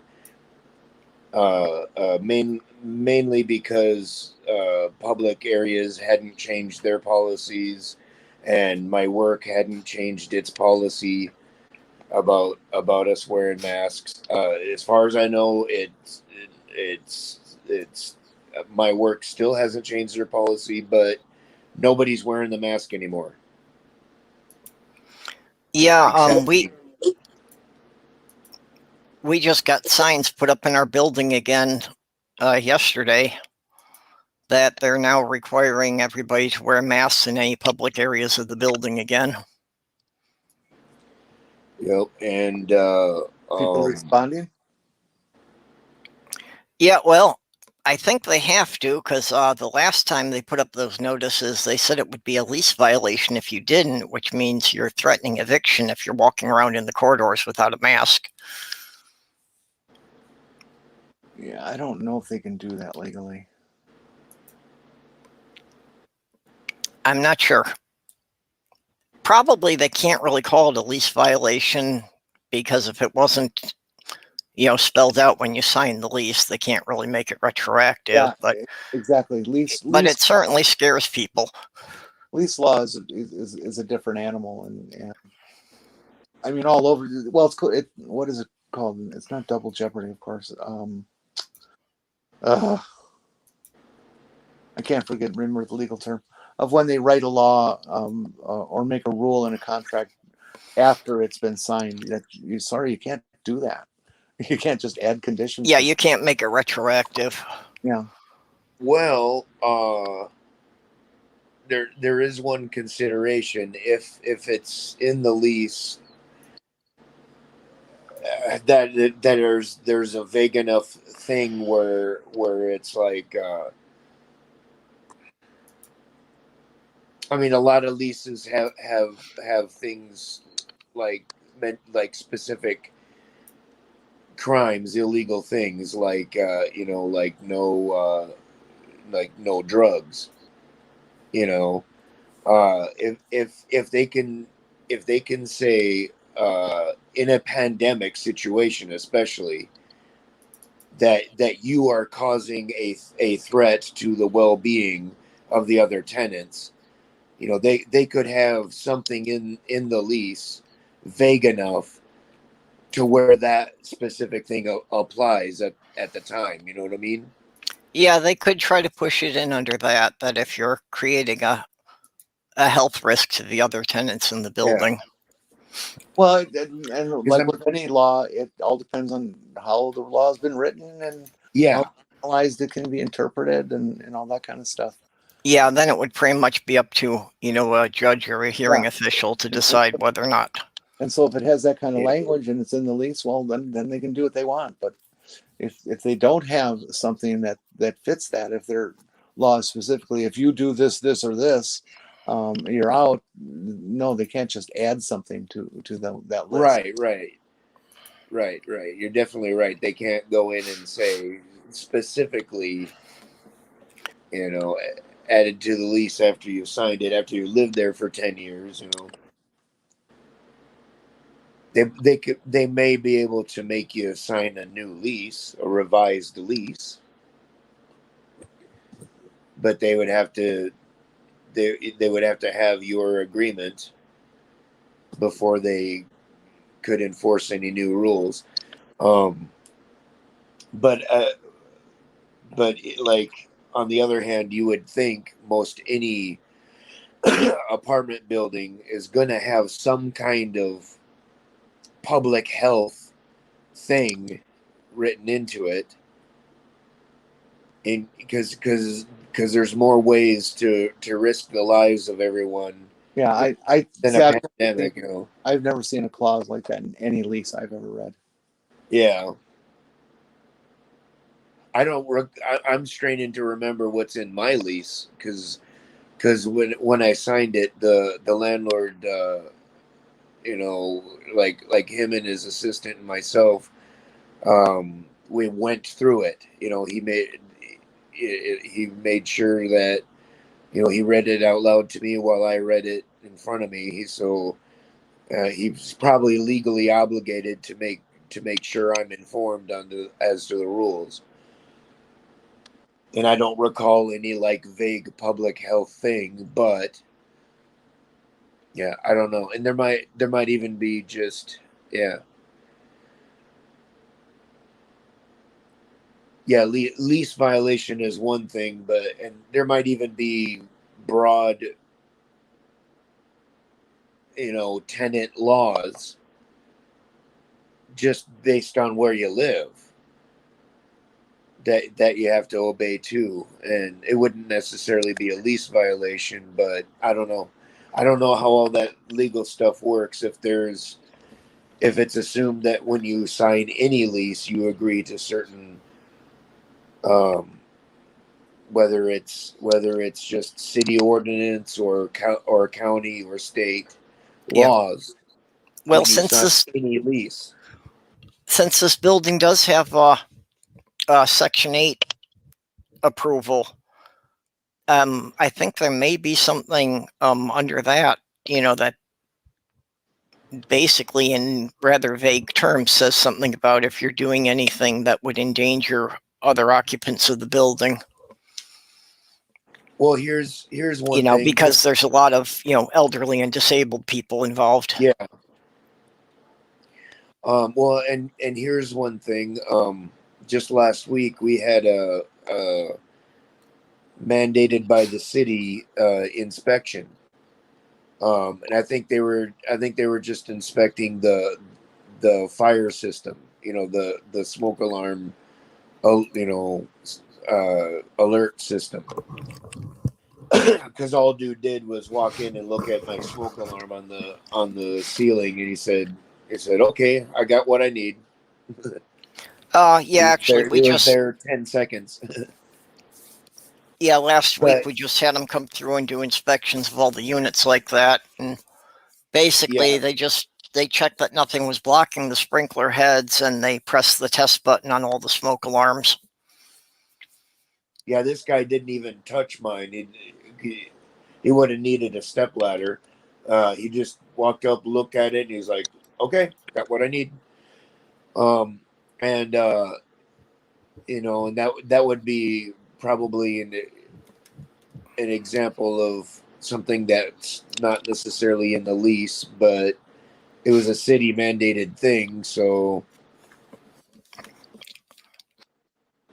I don't know. I don't know if they can call city mandated things uh, a lease violation, even if it's not actually written in the lease, just a thing you agree to when you sign any lease in that town. I don't know.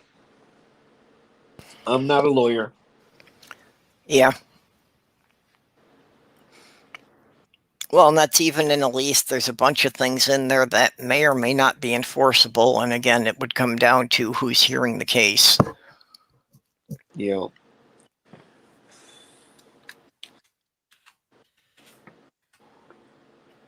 Yeah, Doorknob had said he missed porno hotels, so I guess you'll just have to go back and watch the stream from the beginning after we wrap up. Oh crap!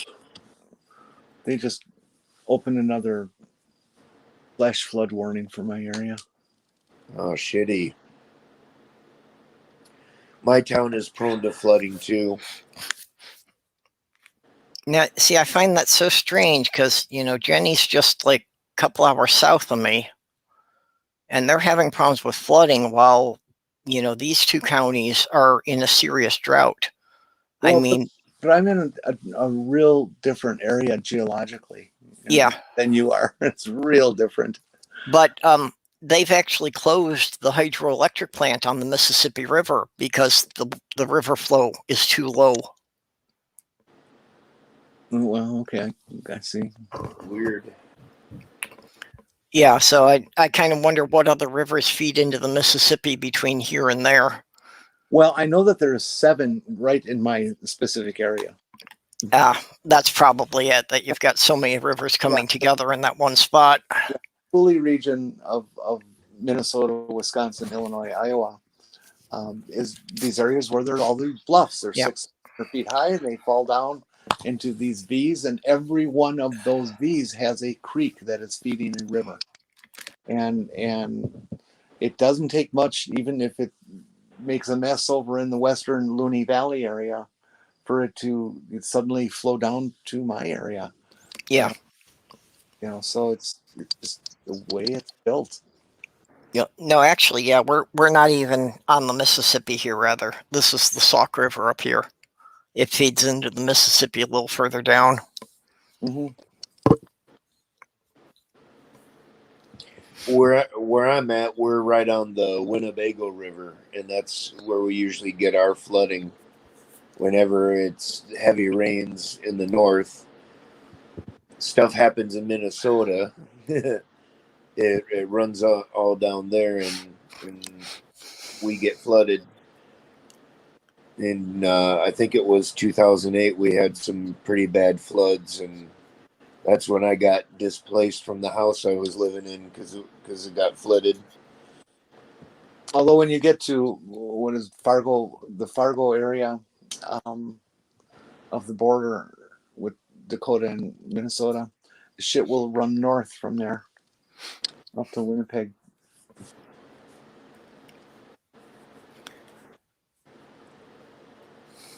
What? Oh. Yeah, my town is in kind of a valley, which I guess is why we don't get tornadoes. It's like it's statistically improbable for us to get a tornado like in town. Last one happened in the 70s. Yeah. Yeah, well, the tornadoes are most frequently on open plains. Yeah. I guess, because this town is a giant hole in the fucking ground. Yeah, well, we the lower around. it's laying. But the trade-off is we get floods. So Yep. Yay. Yeah, it's pretty much everywhere you've got trade-offs like that.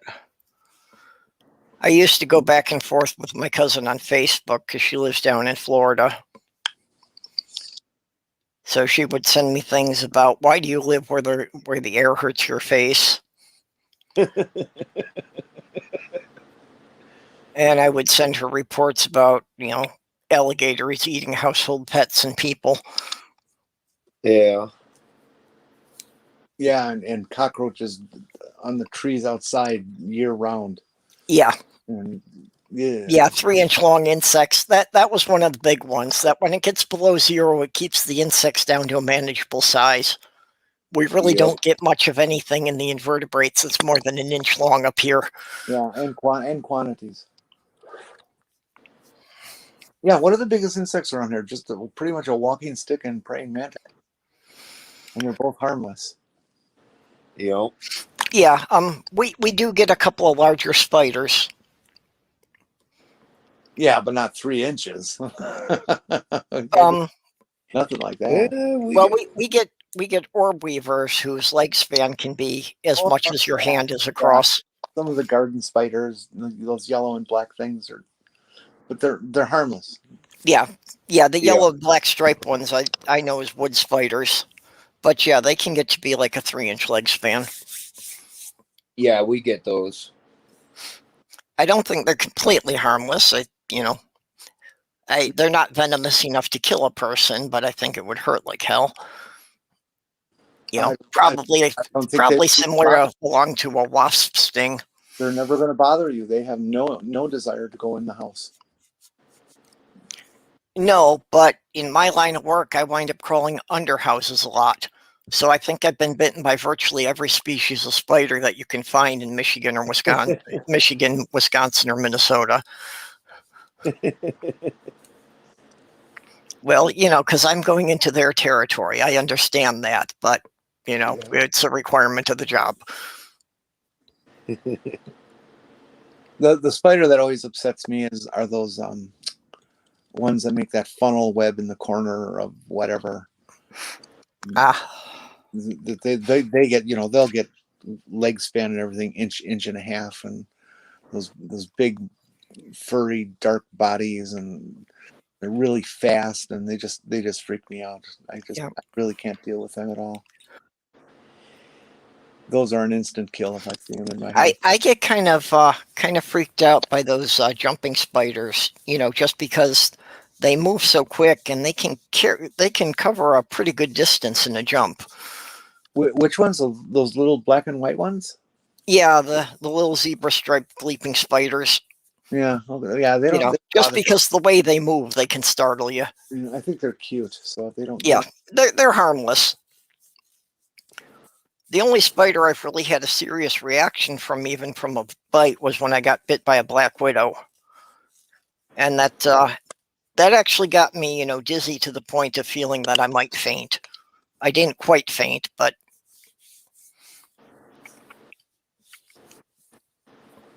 you didn't faint, but you felt faint.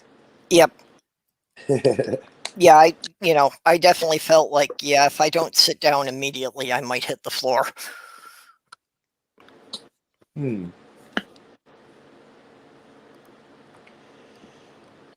But other than that, most of them, really no worse reaction than most people would get from a mosquito bite. So I seem to have some level of natural immunity to spider bites and wasp stings. I've been stung by more than a dozen wasps at a time, and it hasn't really fazed me. It hurt, but wasn't really any real reaction. You know what I've noticed is since being on HRT solidly for a number of years now, mosquitoes don't come after me anymore, it seems. That's interesting. And I know mosquitoes do, go more after some people than others, based on the scent. That basically mosquitoes find people by their scent. So I wonder what that, it must change something in the smell of your sweat. Well, I always thought that I could be wrong. This is just what I thought. CO2 was the thing that attracted mosquitoes. It is one of the big ones, yeah. Which is why people who talk more will tend to get bitten more. Oh. Well, people who don't talk much aren't putting out as much CO2, so they're not like surrounded by the cloud of CO2, and the mosquitoes don't find them quite as easily. Mm-hmm.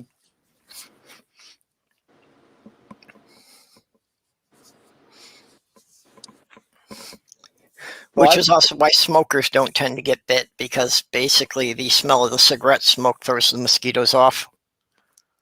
Yeah, I was gonna say, ever since I became a cigarette smoker, I tend to not get bothered by mosquitoes a lot of the time.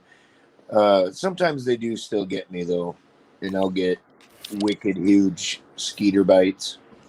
Well, something I had read that, anecdotally I had tried when I was camping and seemed to work, is that if you take massive doses of vitamin E, you wind up excreting it through your skin.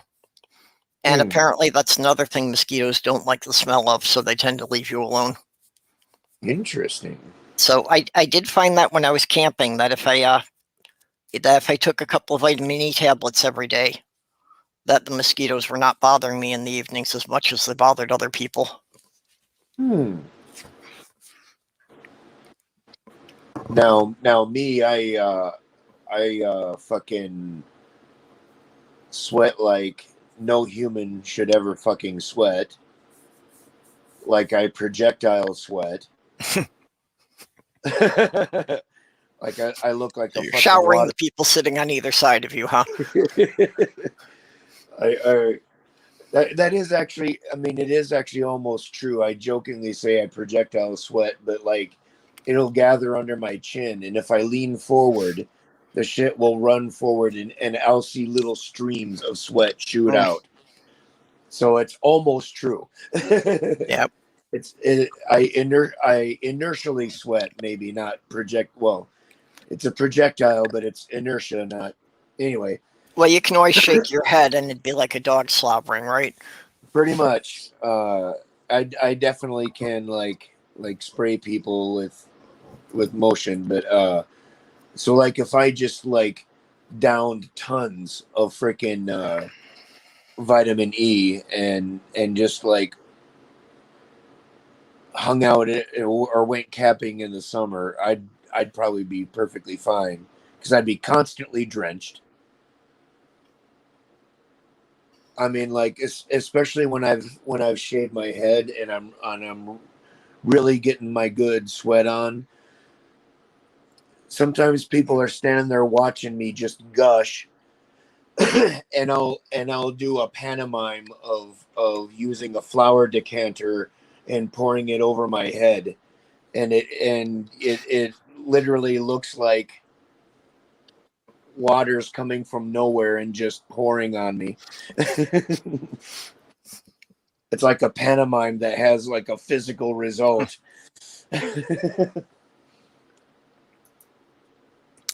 That sounds kind of scary, actually. Yeah, I don't know why. I've just always been a sweaty motherfucker. Somebody got thunder in the background? Yep. Yeah, okay. Sorry, I asked it to stop, but I think that's we had that this afternoon, so I think maybe it's just finally made its way down to you.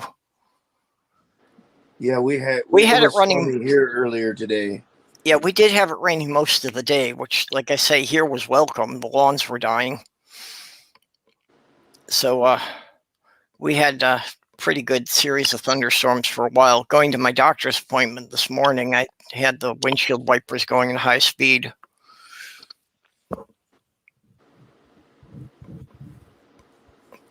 Yep. So saw my doctor this morning. He changed my prescription, went to pick it up, and the pharmacy screwed it up. Instead of filling the new prescription, they just went to refill the old one. Oh God, those idiots. And it's like, no, there's a reason the doctor called that in. It's because he changed the medication. So what did he switch you to?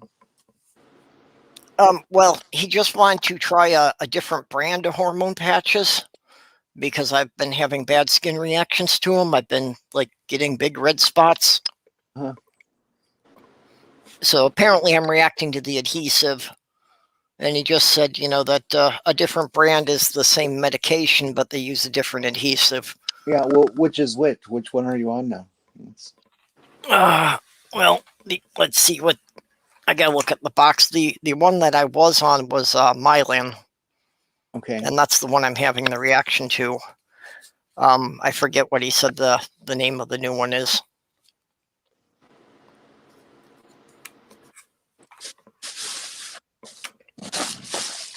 But yeah, I actually had it to the point that it wasn't just red patches, but some of them were actually getting scabs around the edges. And I was alternating the sites, so it wasn't, the patch wasn't on the same place all the time. Yeah, mine were the Mylan, so I know I had one other brand that I did, but I didn't notice any difference. I didn't have problems with either of them. But you tend to be sensitive to a lot of different stuff, don't you? Not skin reactions. That's fairly rare for me. I tend to have, a lot of allergies as far as my sinuses and my throat. Uh-huh. Things that I inhale are not good. Especially chemical fragrances. Yeah. That's one of the reasons I'm glad that I inject now. Is it's just there's so much less to be allergic to or problem with. Well, and I was okay with going with the injection. My doctor doesn't like the injections as much because he says there's a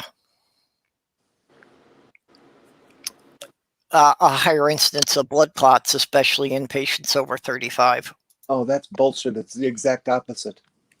That's one of the reasons they have people on injections is because it reduces that. Your patches and injections are the two safest methods in terms of blood clotting. It's the pills that fuck people up. Well, basically, he was saying it was 3 levels, that the pills were the worst and the injections were kind of in the middle. But, just at my age, that he would prefer to stick with the patches because those had the least incidence of it.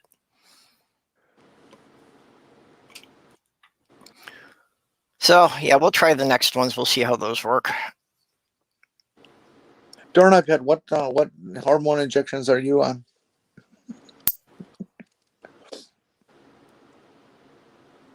I think Doorknob Head's probably just injecting horse for the hormone. Well, that's kind of what I was thinking.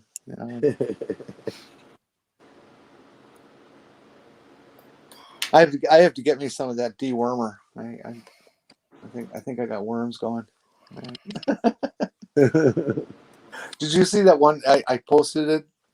A woman on Facebook wrote in one of the Insane Americans pages that she was taking the ivermectin and was checking out with others if there was what she was experiencing was normal.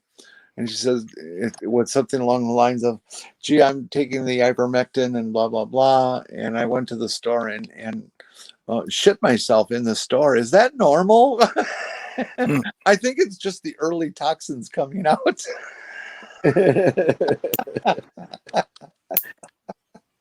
Oh God! I reposted it and I just wrote "damn early toxins," Oh, so stupid. Yeah, tractor supply companies had to put up signs that basically say, these aren't approved for humans and you can't sue us if you take them. Yeah. Sounds fair to me. And yeah, again, down in Florida, they're now reporting that over 70% of the poisoning cases are due to these livestock warmers. Oh yeah. Their poison control center says 70% of their calls are from that. So it's like, okay, people get the idea. I'm pretty sure that if all those people were to get some castor bean oil plants and start chewing those leaves, Yeah. all their problems would be over. But, it's like, what? So you're not going to take the vaccine because you don't trust a whole slew of medical professionals and doctors, but you're going to go and take something meant for animals that's not approved for people because some idiot on Fox News mentioned it. No. They take it because a guy wrote a paragraph on Twitter that said it's the thing to do. It's who got the information from Fox News. It was, oh. Yeah. Well, and I was listening to a thing last night, and, just making the point of it's like, yeah, and the people have no idea of the dosage because the dosage on the package is for a horse or a cow, which can weigh up to 1,000 pounds. Well, that typical dosing is like every month or 6 weeks or something like that. And these people are taking this shit every day. Yeah. Yeah, but just, taking into account that this is intended for an animal that's, up to 100 times your size. No. Well, 10 times your size. Sorry, yeah. But yeah, it's. Yeah, what dosages are they using? Are they just following the instructions for a horse or whatever? Well, what I was reading is that a lot of the stuff comes as a gel, and that people were like mixing it with jelly to put it on toast so that they could eat it that way. Oh, it hurts. Well, just because it tastes so horrible that they had to put it in something sweet in order to be able to swallow it. Oh my God. 15 minutes you sit in a waiting area after you get a shot. No, I'm going to eat horse jelly that makes me want to vomit. Yeah. God. Well, but apparently a lot of people are still buying the thing that the vaccine is actually a government program to sterilize people. Oh, but they need to be sterilized. Yeah, these people do. Yeah. Maybe they're right. The government got smart. Oh, Lord. Damn it.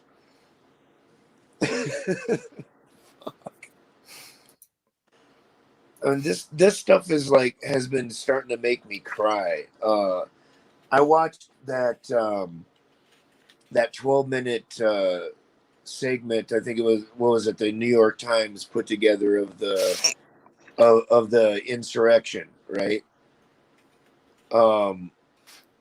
And I watched it and I fucking broke down and cried.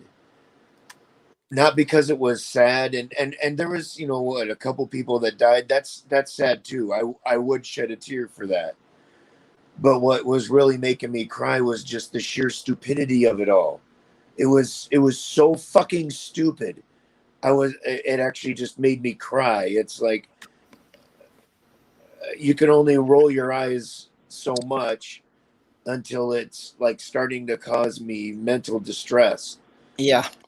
Because it just feels so fucking hopeless, that this is the direction humanity seems to be going, at least part of it, and it just feels so damn hopeless. I was literally weeping for the species.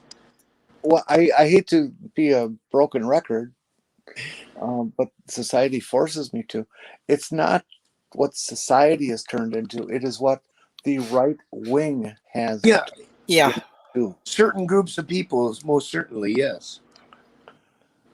Well, yeah, and just that the country has become so polarized that, these people are going to listen to the leaders of the political party they like, rather than listening to the professionals who have actually like spent their whole life trying to learn how to keep people healthy. It's a popularity contest for these Yeah. people. It's not listening to, facts and warnings of terrible consequences to our day-to-day activities. It's just it's so vain, it's so superficial. People don't give a fuck about other people's lives because they don't look pretty in a mask. It's devastating. It's causing me mental distress, seriously. Oh, hey, Math Pig. Hey, Math Pig. Haven't seen you in quite a while. Yeah, well, with the time difference, he usually doesn't get into my streams much.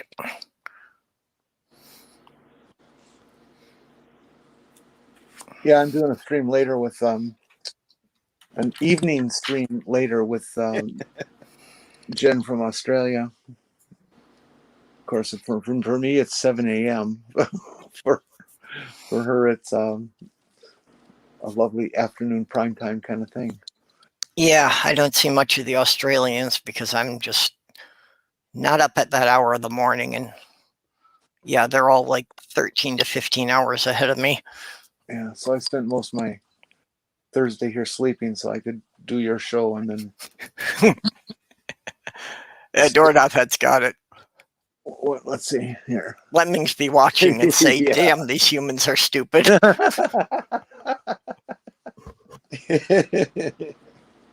Oh God, that's so true. Personally, I'm rather fond of the masks. I'm not good at reading facial expressions, so with the masks on, it kind of puts everybody else at the same level I normally run at. Like just evens the playing field for me. It's like a blind person switching off the lights when they have a burglar at night. Well, and this last winter was one of the rare seasons I went through without getting strep throat. Like 9 out of 10 winters, I'll get strep throat at some point. Well, there you go, man. I myself really, really hate the mask. I hate having things on my face. Well, and if you got to wear it your whole shift at work, I can understand that. Yeah. Oh, dude, I like when I get done mopping. I told you about the sweating. Yeah.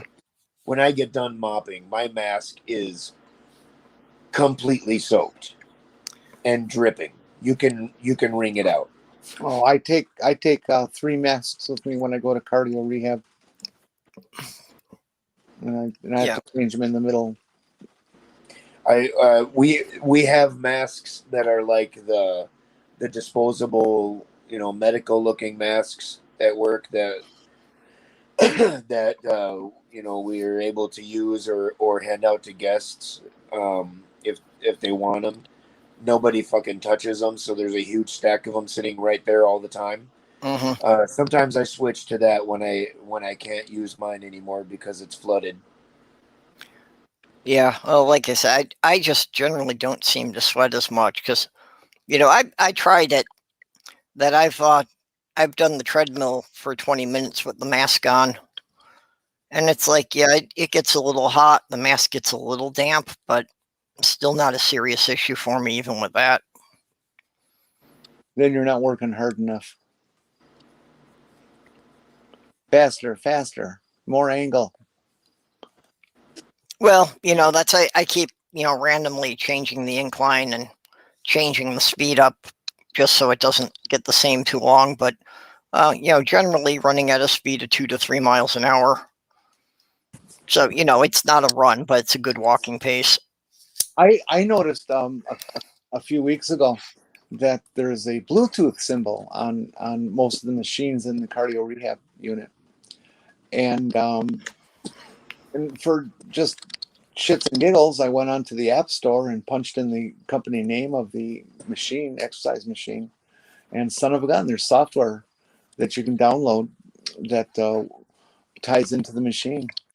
And Yeah, I've been meaning to do that for the one we have here, to go on the website and find the manual for it. so I've been, well, this has no manual. This is just the software that interfaces, and it records your workout session, and on a graph, and saves them each so you can compare. Yeah, And it's really kind of cool. And nobody who works there knew that this was out there.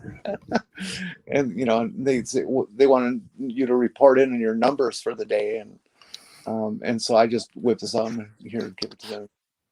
Oh, holy cow! I didn't know this was out there. yeah. This one doesn't have Bluetooth, but it does have a port there to plug in the USB stick to feed it a program, or for it to record your data. Yeah, well, I thought it was pretty cool, and yeah. Well, like I said, I've been meaning to go and check that out and find out what kind of software I can put into it.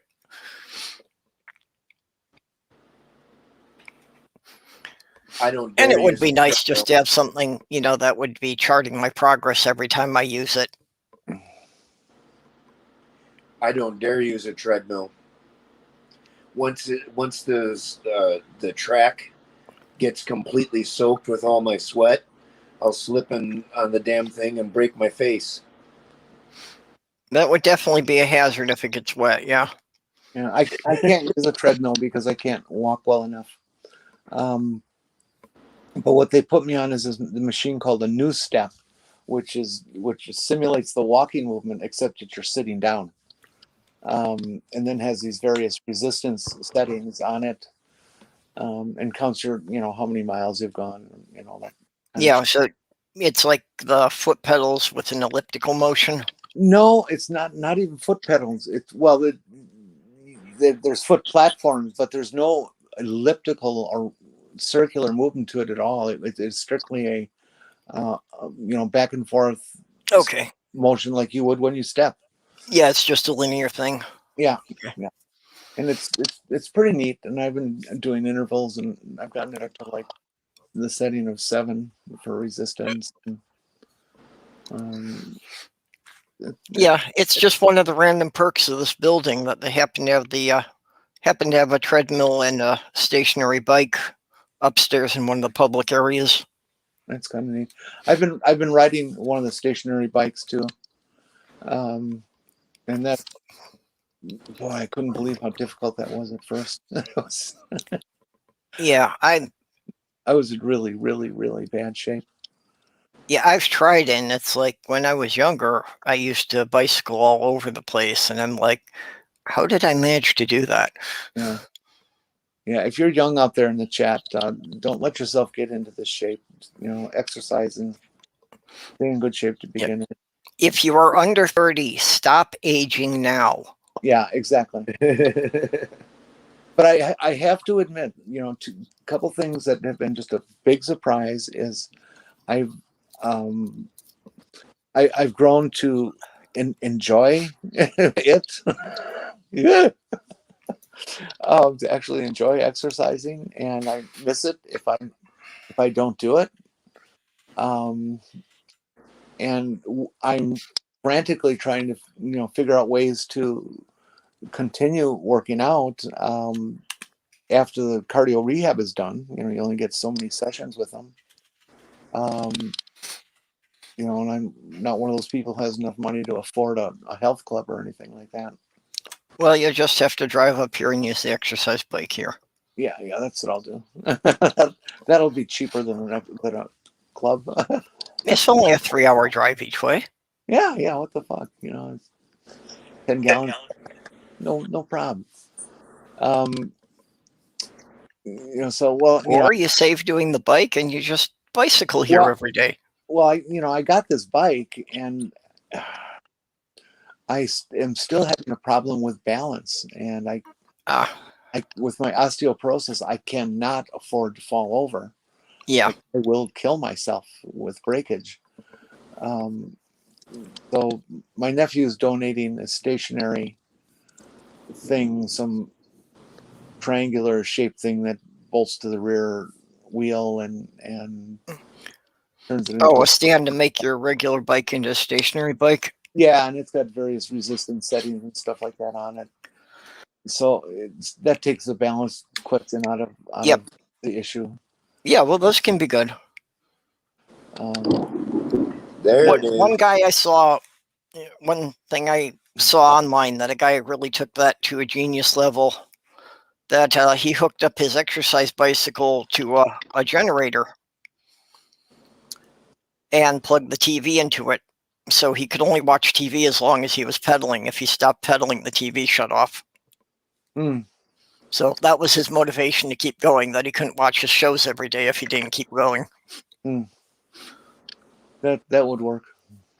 But you only have to exercise like a half an hour a day, and it doesn't have to be super strenuous. If you do this interval training where Yeah. For like 60 seconds out of every 3 or 4 minutes, you go at 1,000% of your capability, makes a bigger difference than if you do 5-6 minutes at 500% of your capability. Yeah, well, that's what I've been trying to do, 15 to 20 minutes a day, which, comes out to be about walking a half a mile. Mm-hmm. Yeah, in terms of miles, I'm only doing like I'm doing about 2 miles on the bike in a half hour, and about 1.5 to 1.75 on the walking thing in 20, 25 minutes. Yeah. This would actually be a good area for a bike, but I don't have any place to keep it when I'm not using it. Any place in this apartment I put it, it'd be in the way of something. Yeah, I have to drag mine into the apartment, and it's definitely in the way. Yeah. I was wondering if I couldn't talk the building manager into putting a bike rack, under the stairs by the front entrance, because there's just kind of a dead space there, except that there's a fuse box there, and they'd probably complain about it blocking the fuse box. Yeah. And, if it's not in your view, it's going to get stolen. Well, see, if it was inside the building, I wouldn't worry about it, because this building's got cameras all over. Yeah, cameras don't prevent theft.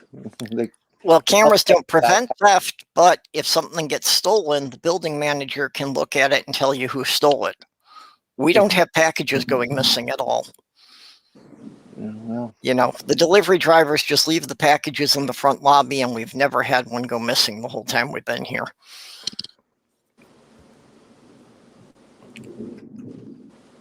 well, that's the one crime that does happen in even my little town here is bike theft.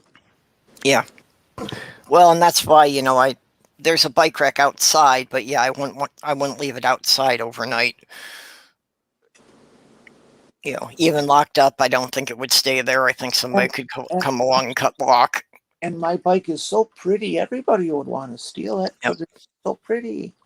It's got shiny metal and good paint, and it says Cadillac, and it's got a Cadillac thing on the front, and it's got a little headlight and a little taillight. Yep, I saw the pictures. Unfortunately, power tool technology has made that easier too. That with my cordless angle grinder, I can go through virtually any padlock in less than 30 seconds. Is it legal to electrify your bike? Yes. Yeah. The laws do vary state to state, but you can buy a lot of kits to do that. Yeah, there was a lot of YouTube videos of guys who were electrifying bikes and leaving them there for people to steal, and then zapping the fuck out of them. Okay, no, actually, yeah, I was thinking other electrified. No, actually, I think people getting zapped by them, I don't think that is legal. I imagine it isn't.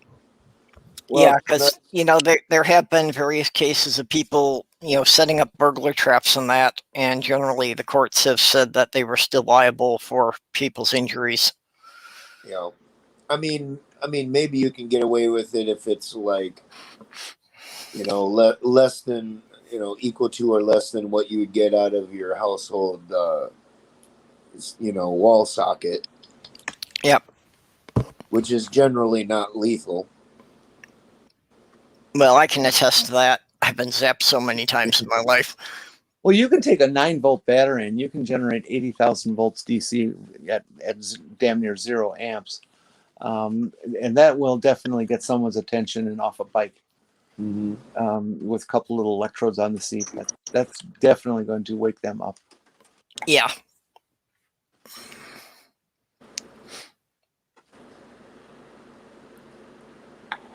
From what I understand, it only takes, I think it's 7 milliamps to kill a person. Maybe in some kind of ideal circumstances, but I've been zapped by household current. That's like up to 120 volts and 20 amps all the time. I cannot believe 7 milliamps is going to kill. Even at extreme voltage. Yeah, it seemed like a small number, but I heard it somewhere. That's an extremely small number. I think something like that would have to be, like a jolt directly to the heart that would, somehow upset the heart rhythm. Yeah, 7 milliamps is the kind of voltage that that the computer circuitry runs on. Yeah. It's just too light, too delicate. It's too easy to resist. 7 milliamps is so nothing.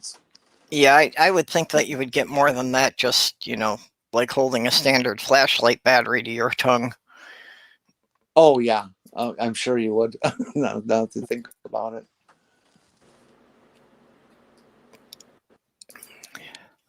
But I've been zapped by up to 480 volts. I'm not sure what the amperage was on that, but it was the charger for an electric forklift.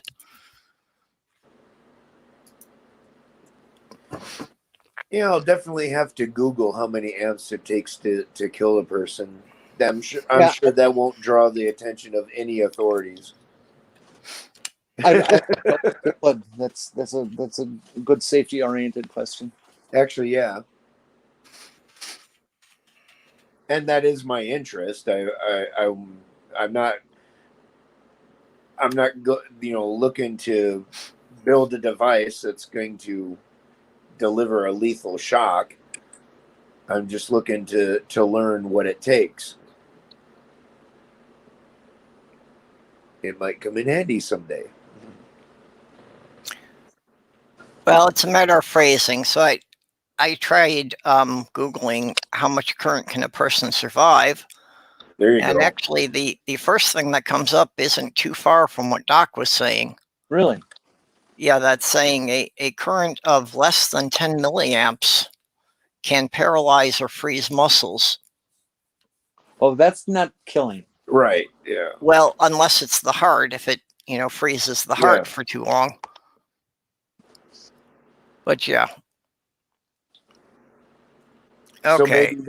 So maybe that much for a long enough time can potentially and this is I think this is a can kill you, not guaranteed kill you.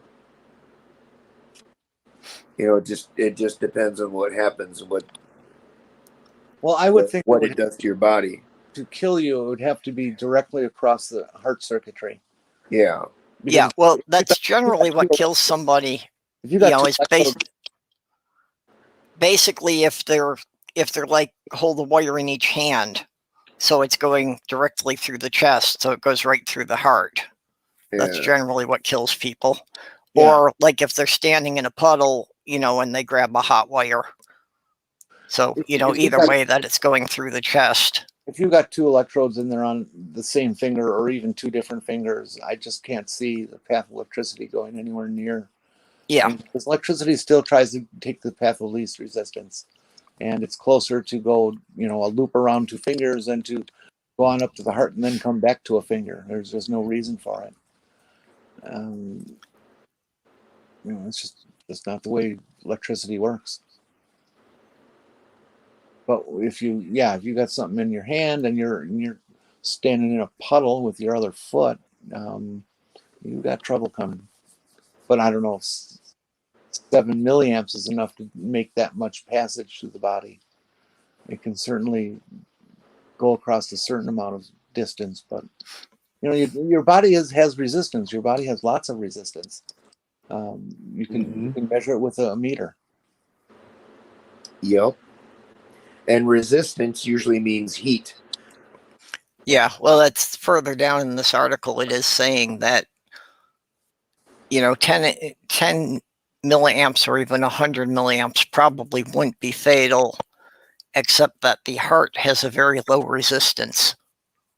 So if it goes through the heart with a current of 10 milliamps, it would be sufficient to kill. Yeah, I know that the defibrillator that they want to implant in me works at very low voltage in amperage, but it's hooked up directly to the heart. Yep. A current of about 2 amps will leave burns on the skin. And muscle contraction that could make you unable to let go of an object.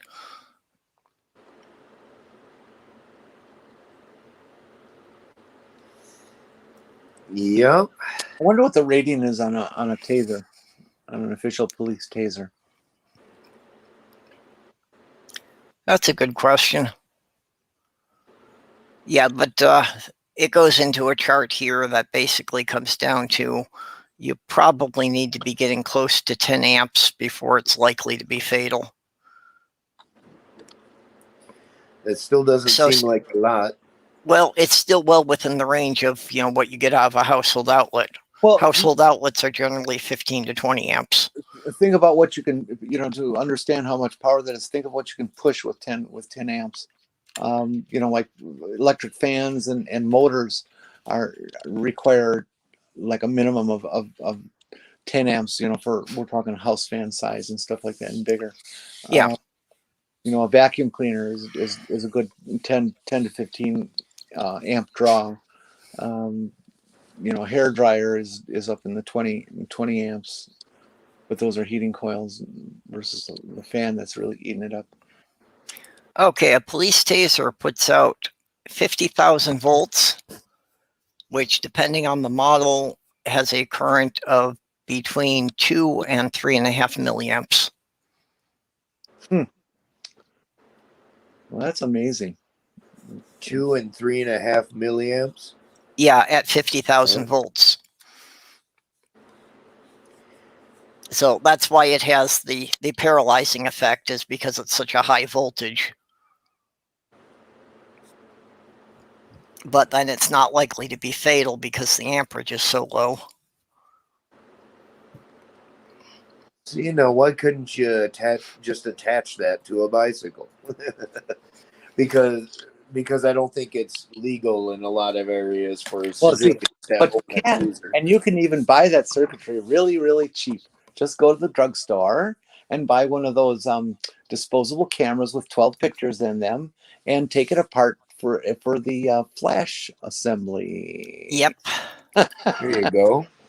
And you can hook one of those up to a couple of wires and push a button and do whatever you want.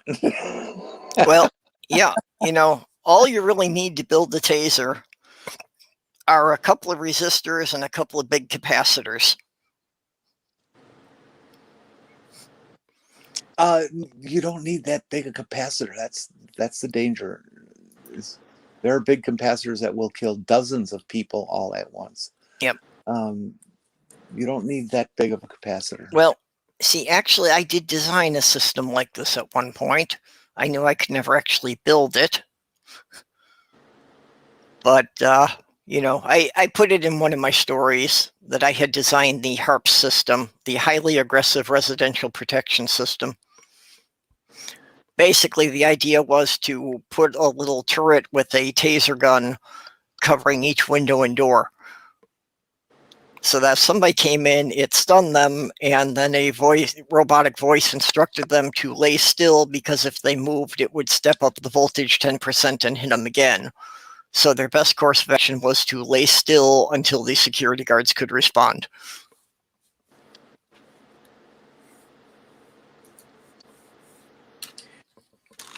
How many volts does a lightning bolt have? Millions. Millions? Yeah. How Yes. do people survive that? They usually Or I mean amps, I guess. I don't know, but millions. I don't care if you're talking static electricity, DC or AC. Millions is a whole fuck of a lot. You're talking melting steel with that kind of power. Yeah. So yes, people do survive lightning strikes. I believe statistics would prove that not. Yeah. That it's a pretty small percentage. Well, there actually have been documented instances where a lightning bolt has, melted metal parts of a car. A typical lightning flash is about 300 million volts and about 30,000 amps. Jesus. How the hell do people survive that? Dumb luck. Again, most of it depends on, did the current ever go through their heart? Yeah. What's most frightening about lightning to me is, first of all, there's nothing that says lightning can't go right through your glass window. Okay. Second truth is, lightning can easily travel 20 or 30 miles between point of origin and point of ground. Yeah. So it means you're always, if you can hear lightning, it could hit you. It's not likely to the further away it gets, but it can. Yeah. And it's like, damn, it's Yeah. if it's time for your number, it's time for your number. That's Yeah. Well, like you say, it's electricity is going to take the path of least resistance. So it's just, can it find something that is taller or a better conductor than you before it finds you? well, see, that's yes, electricity does, but you're working at voltages and obviously amperages too. I didn't know that they were that high. That don't necessarily follows the kind of rules as a transistor radio or house circuit does. This is a whole different level of stuff. Well, no, I mean, that's why tall objects will tend to get struck more, just because it is an easier path for it to find to ground. Well, yeah, but there's also lots and lots of instances where something on the ground gets hit instead of the tree next to it. Yep. Well, with the frequency that people on golf courses are hit by lightning, God must really hate golfers. Well, it's also, approaching a perfect storm situation of a mostly open field and a guy holding a metal, a metal antenna saying, "Come here." Yeah, it is. Yeah, if you're holding a metal rod in an empty field during a thunderstorm, you deserve to taste it. In fact, you know what I've started to notice is most umbrellas are made out of all plastic now. They finally figured that one out, huh? Mm-hmm. Well, what if you use a non-ferrous metal? I was wondering about that. Like aluminum. Aluminum conducts electricity extremely well. Yeah, actually, during the wars, when copper was in short supply, they used aluminum for household wiring. It turned out to be one of the biggest mistakes ever because it also shrinks over time and causes lots of fires. Well, yeah, because it also melts easier. So if you have too high of a current, the wiring will melt and short out.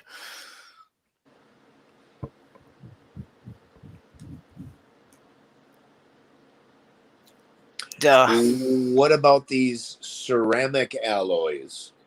Well, I was wondering, if people who are using graphite clubs instead of steel ones don't get hit. Yeah, graphite is very conductive. Yeah. Oh, is graphite a good conductor? Yeah. Is it? Okay. Graphite and carbons are Carbon. Yeah. motor brushes for the old arc lamp systems for spotlights and searchlights and stuff. Okay, I didn't know if the way they manufactured graphite for making support structures, if that really had that much conductivity, but I really never looked it up. I haven't either, but I would suspect that it's certainly not neutral. Yeah. I just can't believe it would be neutral. So if you had something that was ceramic, though, when you're dealing with voltages and amperages of lightning, remember it comes down and it hits a tree, which is wood, okay, and goes all the way through to the ground and explodes. Yep. So the standard rules don't count when you're talking about lightning. That's the effect of the heat. The wood is ever so slightly conductive, but it's mostly a resistor. Well, basically the wood itself is not conductive. However, water is a good conductor. Yeah. So the moisture in the cells will conduct electricity. And there might be minerals in there too that are conductive too, but it's conductivity versus its resistance is like nothing. And when you have resistance, you have heat, because that lightning goes somewhere, whether there's a conductor there or not. If there's no conductor, it's going to go to the resistor, and that's how you get the heat. I'm curious, native atheist, what do headphones do to help? Yeah, that's why I put that up. I was wondering about that. I was thinking that too. You'd almost think that would be a little worse, because it might provide a pathway for electricity to get through your head. But I don't know how electricity travels through headphones necessarily. Yeah, I don't see how the headphones would help, because, basically anything that's not grounded, I don't think it would make much of a difference. Because what do you got just inside? What would be just outside the ear, but just inside you'd have your fuzzies, you'd have the plastic casing, then what? A metal plate, like a vibrating metal plate somewhere in there. Well, yeah, basically it has to have a speaker, which has to have a magnet and a diaphragm to make a speaker. Yeah, so I don't know. I mean, electricity would have to arc from that stuff through like plastic and fuzzy. Okay, Doorknob had not all Americans, just the Republicans. Yeah. Oh, Doorknob.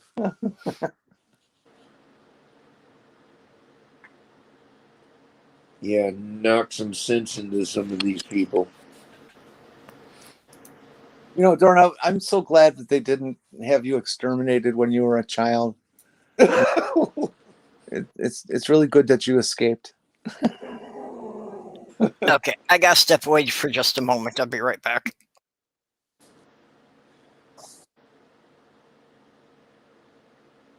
Oh boy.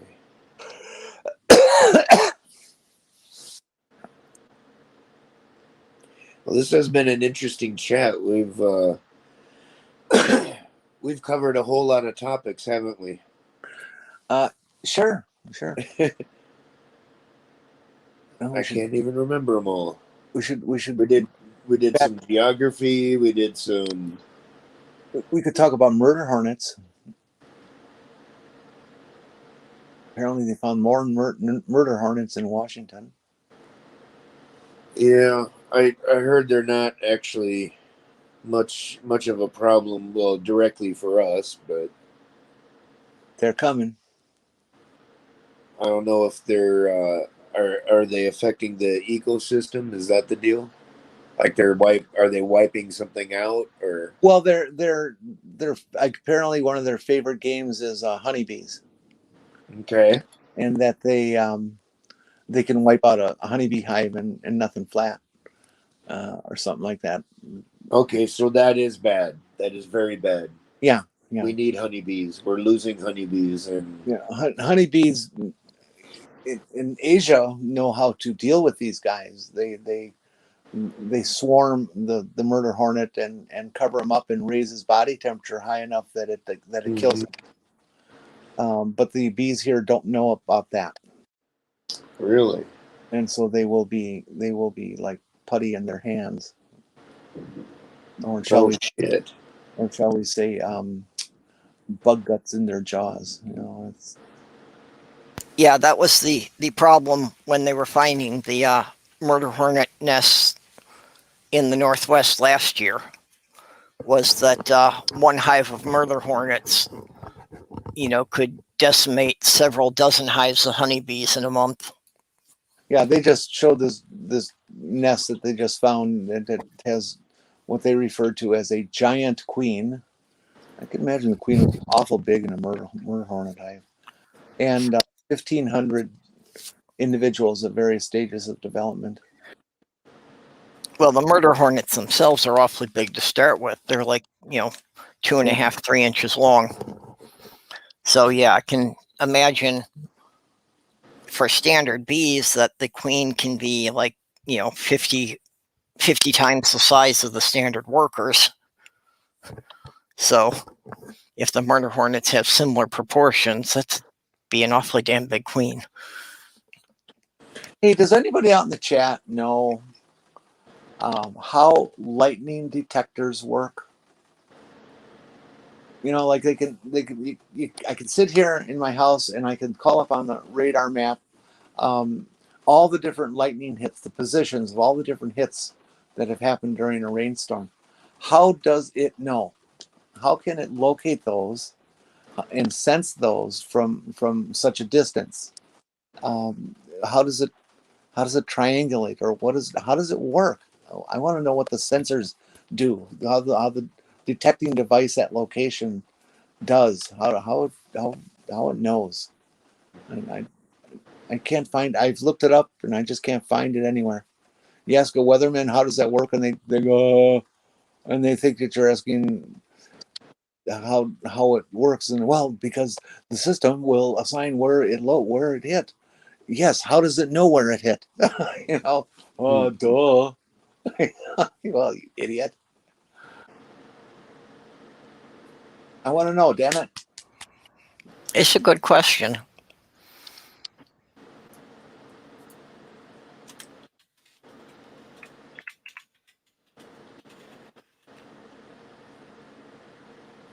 There you go.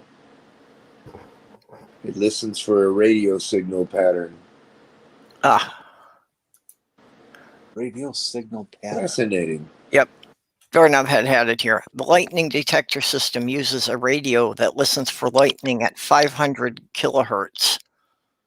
So it listens for a particular radio signal pattern at that frequency. Does it triangulate? Yeah, well, that's it. It must triangulate it from 3 antennas to determine its location then. And what do those antennas look like, and how do they work? Is it basically the same kind of device as a radio receiver on your kitchen table? Or is it something that's got to be on a tower? Great radio. That's a great answer. I hadn't thought of that, but I want more. I want more. When I started learning about electronics and stuff, I wasn't satisfied with the book saying, well, this is what a transistor does. Why does it do that? Well, because of the material that it's built with inside, the NPN or the PNP type. Yeah, but why? Well, because the electricity crosses from one. Yeah, but why? And finally I got down to the point where a guy explained to me, and I'll just simplify, the holes move. That the holes of the structure move, and that's what actually is electricity moving. Do you follow AB Science? Sounds like you'd like him. And Gets right down into all those kind of tiny details. yeah, I need to know how something works. When I want to know how it works, I want to know how it works. What I wasn't happy to know about how paint worked until I learned about mica and how the things actually lay out in plates, and why is some mud slipperier than other mud, and just I just get obsessed. I apologize. What's to apologize for? Getting obsessed. It's very annoying. Not at all. Hunger for knowledge is a very splendid thing. Yep. It's a trait of a fresh young mind. Well, I haven't been a fresh young mind for 50, 60 years. I think you got some freshness left. You still have an inquisitive mind. It's a good thing. Yeah, Curiosity is a precursor to intelligence. but I smell like a salad that's been sitting in the sun for a week.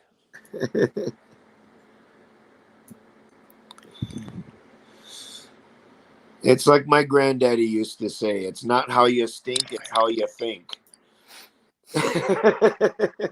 He never said that. But my grandpa did use words like cat's astrophy.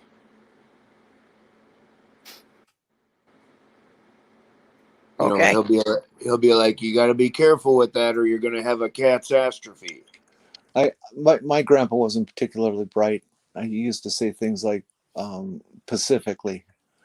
No, grandpa, it's specifically. Yeah, that's what I said. Pacifically. Okay. I mean, we can do things pacifically. That's probably a good thing. It's peaceful, but it's not what you mean. I thought that was doing things off of the west side of the continent. There you go.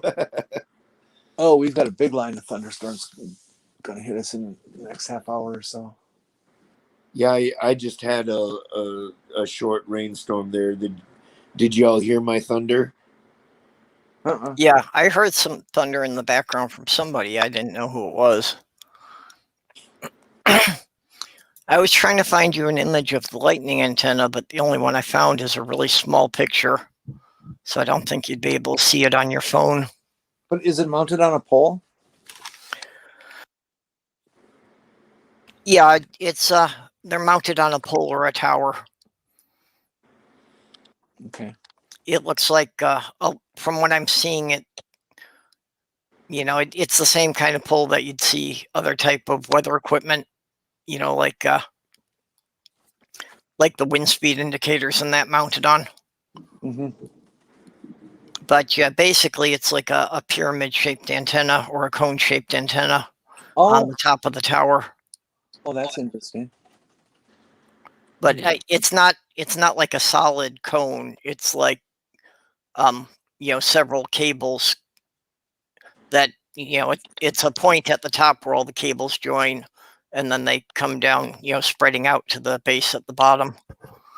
Antenna shapes has a lot to do with their effectiveness and what frequencies they're sensitive to and stuff. That's why you see antennas sold that are for UHF versus VHF television, or versus FM radio versus AM radio, because the shape and everything matters. In your cell phone, here's what I'm leading up to. I found this fascinating. In your cell phone, the antenna, and this is in the early days. The technology may have changed by now, and I'm not aware of it. But in the old days, the shape of your antenna, which they knew even then mattered, they found that for digital communications, if the antenna has a fractal-like shape to it, it performs far better than if it doesn't. And it was the first use of fractal I'd ever heard of. Yeah, something a lot of people buy into is that a larger antenna is going to give you a better signal, and that really isn't true. That the size of the antenna is based on the frequency it needs to receive. And having a significantly larger antenna is not necessarily going to help you receive a high frequency signal.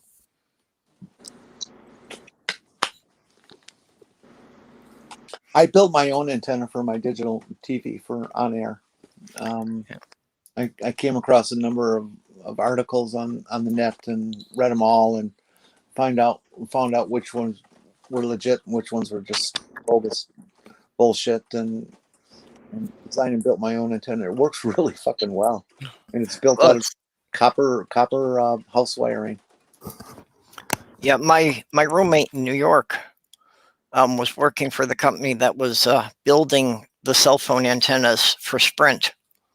The antennas that they were, putting up on the buildings all over the place.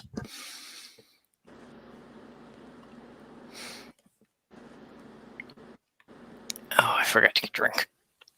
Yeah, and 5G antennas are very, very different than 4G antennas. Yeah, well, and that's what I was saying about the size of the antenna and the frequency. That 5G is a higher frequency, so the antennas are much smaller. But part of the trade-off is that the signal doesn't carry as far, so they need to space them closer together. Yeah, but they're also physically smaller, so they can hide them easier. Yeah, they're much smaller, and that's why they can just, put them up on street lights and that now. Yeah. More like a cable box than anything else. Yep. So we may lose all those ugly cell phone towers all over the place.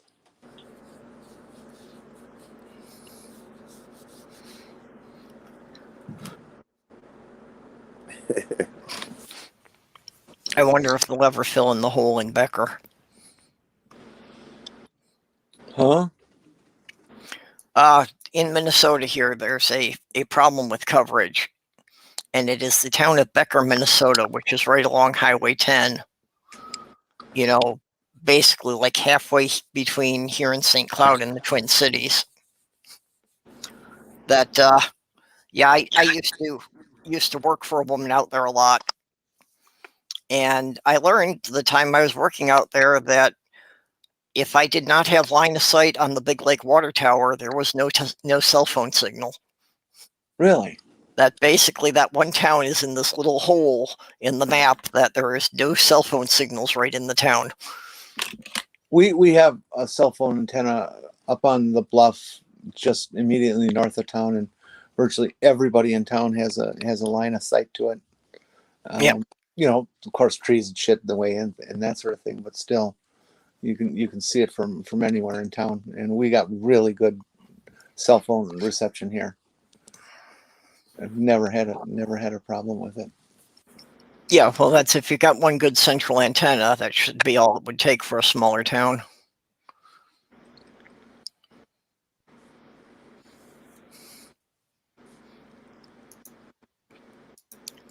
Doorknob had you say antennas are shocking. Did you miss the whole discussion about lightning?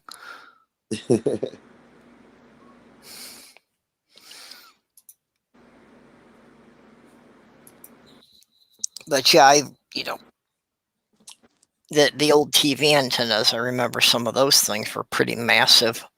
I helped put a couple of those up on rooftops.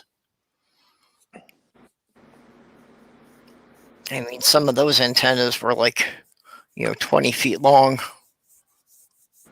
with all the vanes sticking out to the sides. They looked like, small airplanes. Why did we? Mm-hmm.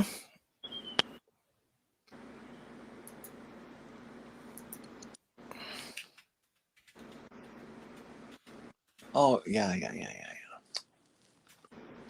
Duh.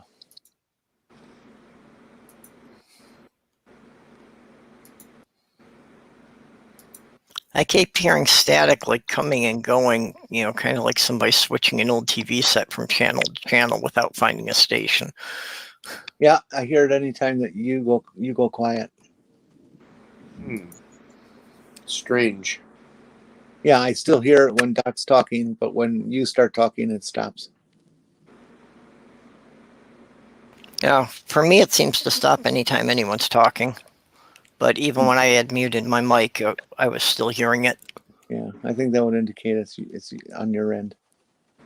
I do have a fan going. I don't know. No, if it's not a fan noise. It's No, actually, that could be it. It's the fan background noise. Oh well, have we run out of topics now? Should we shut this down here? We did Um, go over quite a few topics, and we've been going for 3 hours. let's see. Lightning, tennis. If anybody wants to check, I've tried to keep up on it, and I've gotten most of the topics in the description. So, have we covered hemorrhoids yet? no, I don't think we were on hemorrhoids yet. Okay. I'll save that for next time. Yeah, you would have to somehow tie it in, so it would like, are hemorrhoids a result of sticking an antenna up your ass in a lightning storm or something? Well, it's also do something nice for somebody days. So I was thinking, I could smear preparation H on somebody else's hemorrhoids if they're uncomfortable. What are the effects of direct electrical current on hemorrhoids? I don't know. Would it burn them off? They use that for warts. I've had warts burned off by the doctor, and it looked to me like it was a miniature arc welder. Just running a strong electrical current through your finger there. Yeah, I'm not interested in having anybody stick no electric electrodes up my butt and turning the switch on. Just no, not here. Well, if you were, I'm sure you could get on FetLife and find someone willing to do it. No, don't. Hey, did you hear that?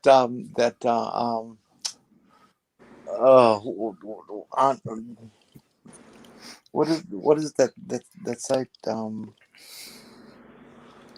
For me or of me or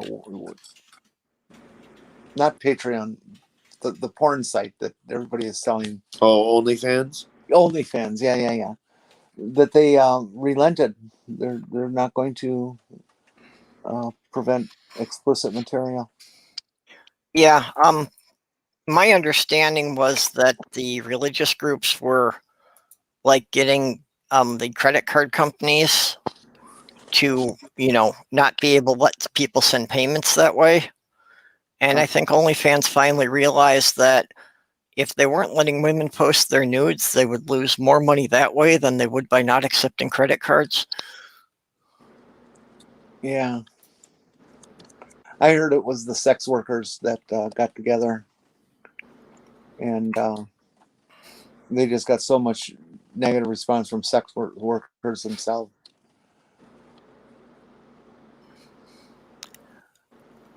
I would hope so. And does anybody who goes on there and sell images themselves, are they considered a sex worker even though it's just a part-time gig they do once in a while? Well, yeah, even if it's a part-time job, they're still working at it. Yeah, if you're doing sex work, you're a sex worker. I suppose. I wonder if I've never paid money for any of that kind of service. I'm just wondering how bizarre and or kinky it gets. If there are fetishists, like people who are selling just foot pictures. Oh yeah, definitely foot pictures. That was going on long before OnlyFans was around. That there were websites specifically for that. Yeah. I'm not into that. I'm just asking that as an example of. Yeah. Well, I mean, again, long before OnlyFans, there were, all the sites for cam girls and that. Basically, just hiccup porn. What did you say? Doorknob Head said hiccup porn. Hiccup porn.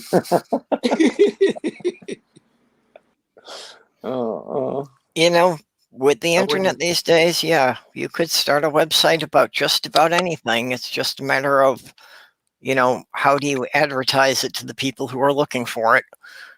Well, that's what I was thinking. I was wondering if I'm trying to imagine if there's any thing that I could do and put on OnlyFans and make some money off of it that isn't going to embarrass me or make me want to kill myself later. Well, they say there's a porn market for everything. Anything you can think of, there's a porn market for it. Watching somebody clip their toenails, there's people jerking off to it and paying you to do it. No kidding. Wow. Yeah, I You know, believe it. everything, anything you can think of. Yeah, anything even tangentially related to sex. If you want to get on camera and do it, you can probably find some people who will send you money for it. Yeah, you probably all you have to do is Picking your nose, cleaning your ears. yeah, Look at this blowing your full of Earwax. Oh. blowing You your could nose. probably be on cam picking your nose, Yeah, and you could get people bidding on how much they have to pay you to Well, eat it. yeah, you're right. I mean, look at how many fans that Doctor Pimple Popper gets. I guess she's in the millions of yeah, subscribers. Yeah. oh yeah. Oh, that's gross. I can't watch that stuff, but yeah. I'm not good at watching that stuff at all. I know it's come up in my feeds, and yeah, that some of those have millions of Ugh. views on those. Yeah, I'm not It's a fan amazing of that how big a lunch she gets out of some people. There you go. Doorknob's got one. stuff. Administering home COVID tests.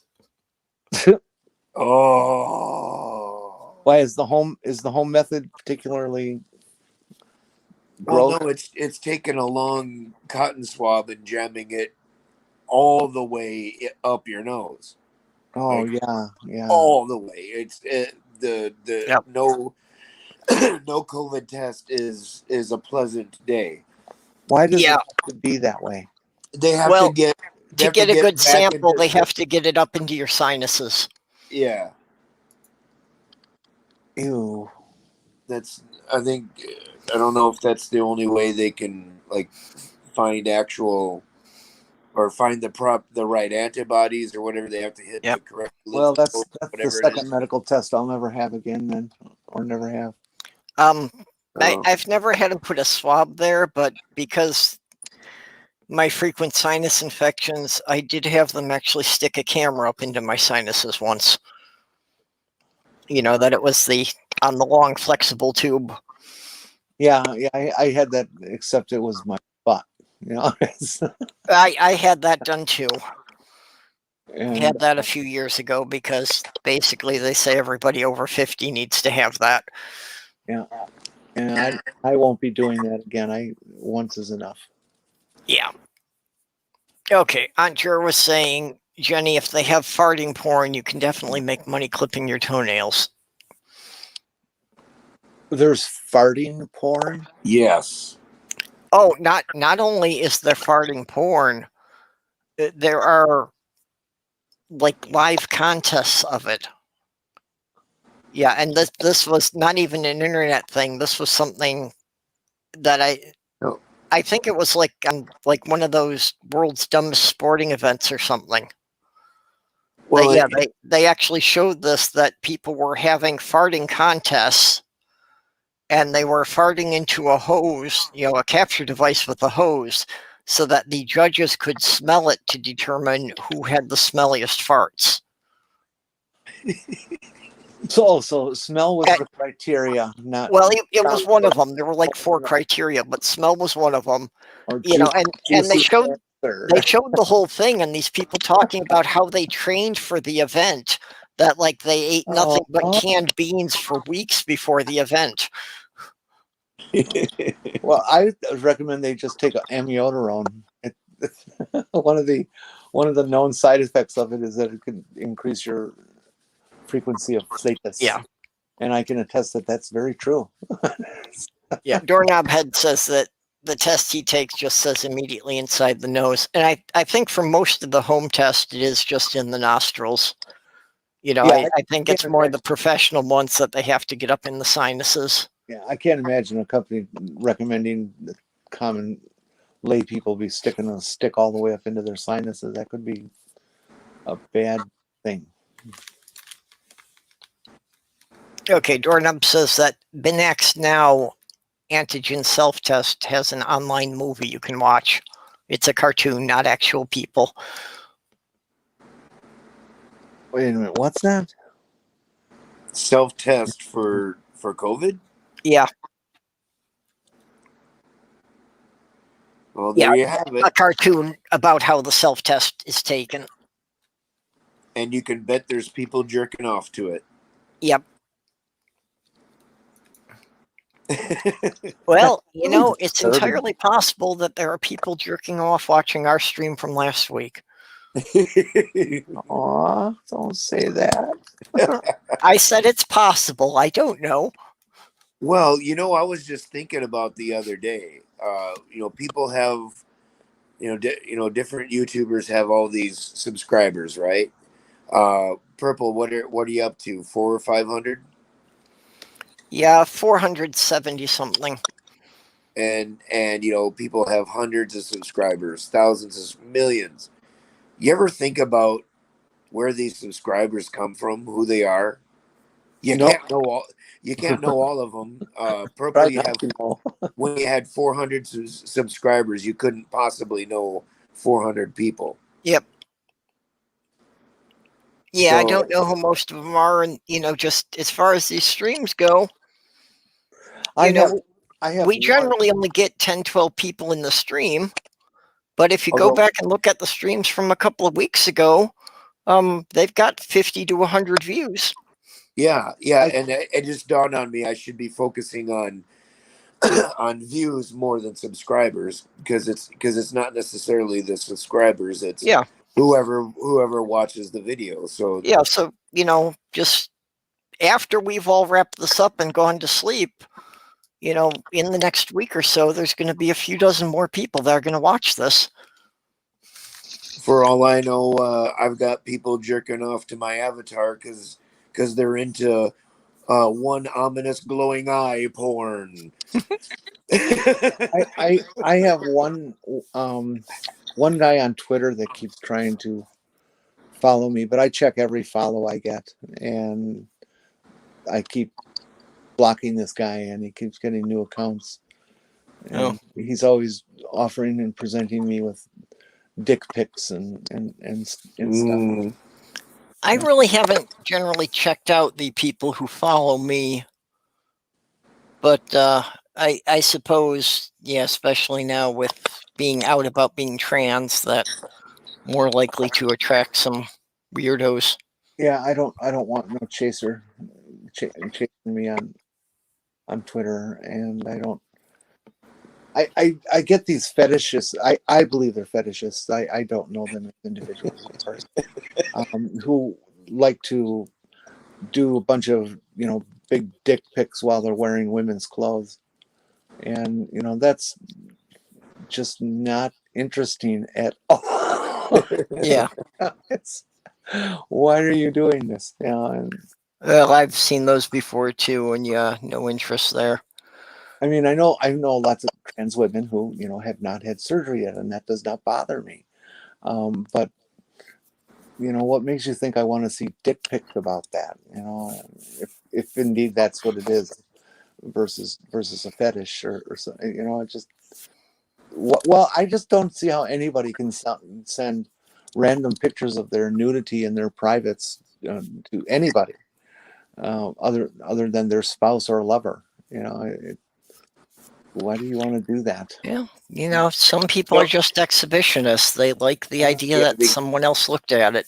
I suppose. yeah, they just get a thrill to the exposure,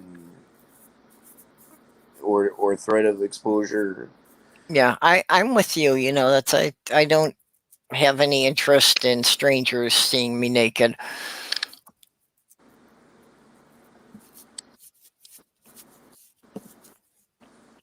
I don't even want people close to me seeing me naked. Couldn't we turn off the lights? Great, thanks. No. I can't allow people to see me naked. The psychological trauma I would cause is terrible, and that's just a loaded gun. That I have to keep in its holster. That's Now, just see, we've gotten pretty casual about it. That Sloth Girl and I have known for years that there's absolutely no chance that we're ever going to have sex together.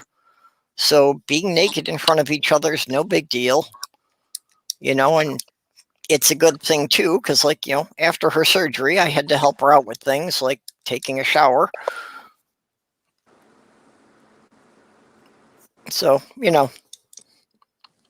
It Damn, it that's a doesn't good. matter at that point. It's more like a brother and sister thing. Yeah, I have lost all intimidation. I used to have about medical people having to see you naked. You know, it just doesn't bother me anymore. Yeah. I still prefer not to have male nurses, but if that's what I got, that's what I got. Well, I guess in general, I'm just, I'm comfortable enough with it that if there's a plausible reason, it doesn't bother me. So anything that falls under the like medical category and that, yeah, it's no big deal.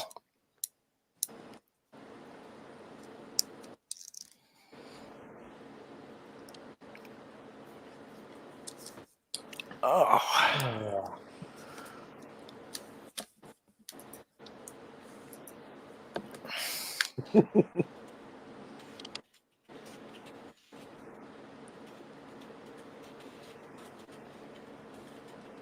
Yeah, nothing tops off a good stream with a better than a diversion to porn. Well, Rule 34, if it exists, there's porn of it, so we might as well make porn of it all by Yeah. ourselves. We might as well beat them to the punch. So that means there's going to be people masturbating about us talking about them masturbating.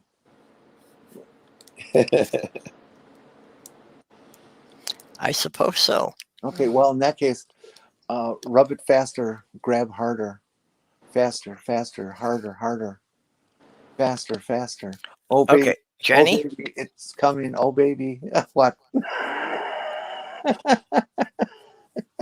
You don't want to go there. That is a fetish. I know. There are guys who get off just on listening to Oh. audio of women telling them how to do it. Yeah. Oh, well, in that case, they owe me money. Yeah. Yeah, really, you might as well get paid for it. Well, that's what OnlyFans is about, right? Yeah. So you could post it on OnlyFans and people could pay you for it. That's a form of ASMR, AMRS or ASMR, whichever. ASMR. Yeah. Okay, Jenny, Doorknob Head's got a message for you. Oh, okay. Oh dear.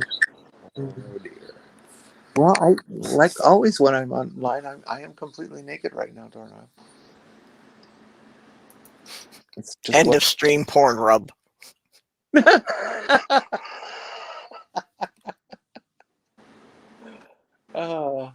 We need to set up a contest of most bizarre chat resident of the year, and Doorknob could win every year. I think Doorknob Head would win most of them, but there are a couple others out there. Yeah. Titan Uranus is pretty good too. Yep. Of course, they've got a lead just having that name. Yeah, well, in Beast Chat the other night, Titan Uranus was, just really constantly on point. We were talking about starting out a company of, making foods that were really just parodies, and he just kept rattling off new titles. Mm-hmm. I guess that's going to be a thing on. I think they said Saturday that they're going to be that they've ordered boxes of communion wafers and they're going to be eating them like cereal online. Yeah. Well, like I said during that, anybody who can come up with the name Titan Uranus, obviously got a foot ahead of everybody else in naming odd foods. Okay, but yeah, we should wrap it up here. All right. I've got to help Sloth Girl with some stuff in the morning, so I can't sleep in too late. And I gotta get shut-eye before I do Jen's show at 7 a.m. Central Time. It's going to be a six-person girls' night out, and so we're going to be talking about all kinds of um, sick and juicy stuff. And I guess the discussion is going to start with somebody who's been posting a lot of stupid things So are and you saying Friday morning, 7 Central? yes, that would be Friday So morning. yeah, like 6.5 Friday. hours from now. Yeah, and well, 4.5 hours, 4 hours from now. Anyways, it's going to start out with a discussion of some particular individuals who are into this internet flaming and stupid arguing that goes back and forth, and how they're trying to make everybody else not follow this person because I think they're terrible. That kind of. We're going to discuss that kind of dynamic and things like that, and then who knows what it'll devolve into. So, but Jen Okay. knows, so I'd say give it a try. Doc, you got anything happening? Don't have anything happening, but when we were talking about doorknob head a little bit ago, I did want to suggest that a neat little project for you, Perp, might be go through your videos and do like a compilation video of either doorknob head or any of the others that have been in your side chat and their comments. It could be a fun project. It'd be fun to watch. It would be tediously boring for me to create it, because how many hundreds of hours of video would I have to go through for that? Yeah, true that. You might need help. Yeah. Oh, and just one for the chat. Now that there's more than one person there, yes, this really is a picture of me in first grade. And I came across it and I ran it through FaceApp, just for the hell of it. And yes, I really did have red hair when I was a kid. Yep. Okay, yeah. I don't have too much coming up either. If I can manage to still be awake, I'll probably be on the show Saturday evening. And of course, movie night tomorrow night, or actually tonight now. So. Oh yeah. So yeah, movie night at Friday night at 10 Central. Damn. Friday. Yeah, movie night's back to Fridays. It was Saturday for about a month while Jessica was doing training. So now we're back to Friday nights. And again, I will ask anybody in the audience. Movie night needs people to submit some videos for them to take apart, and especially videos with people making bad science claims. Yeah, you can send those to us. Us individuals who are on movie night through Twitter. You can direct mail us on that, and we'll get them to the people who make these decisions. Yep. So yeah, we'll send them for them to be put up on the wheel for movie night. Chances are, if you submit something, it's going to get up there.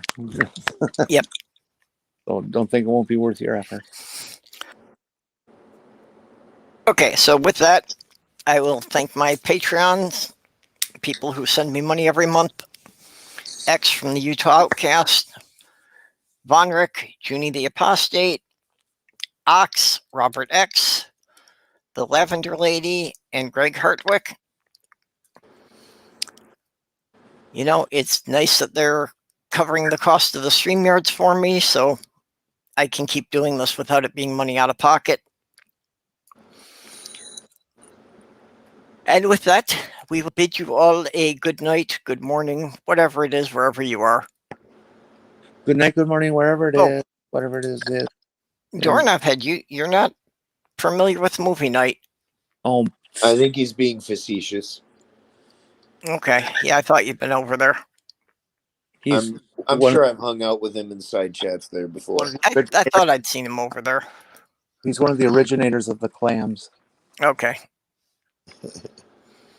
Okay, well, good night, all. Night, night.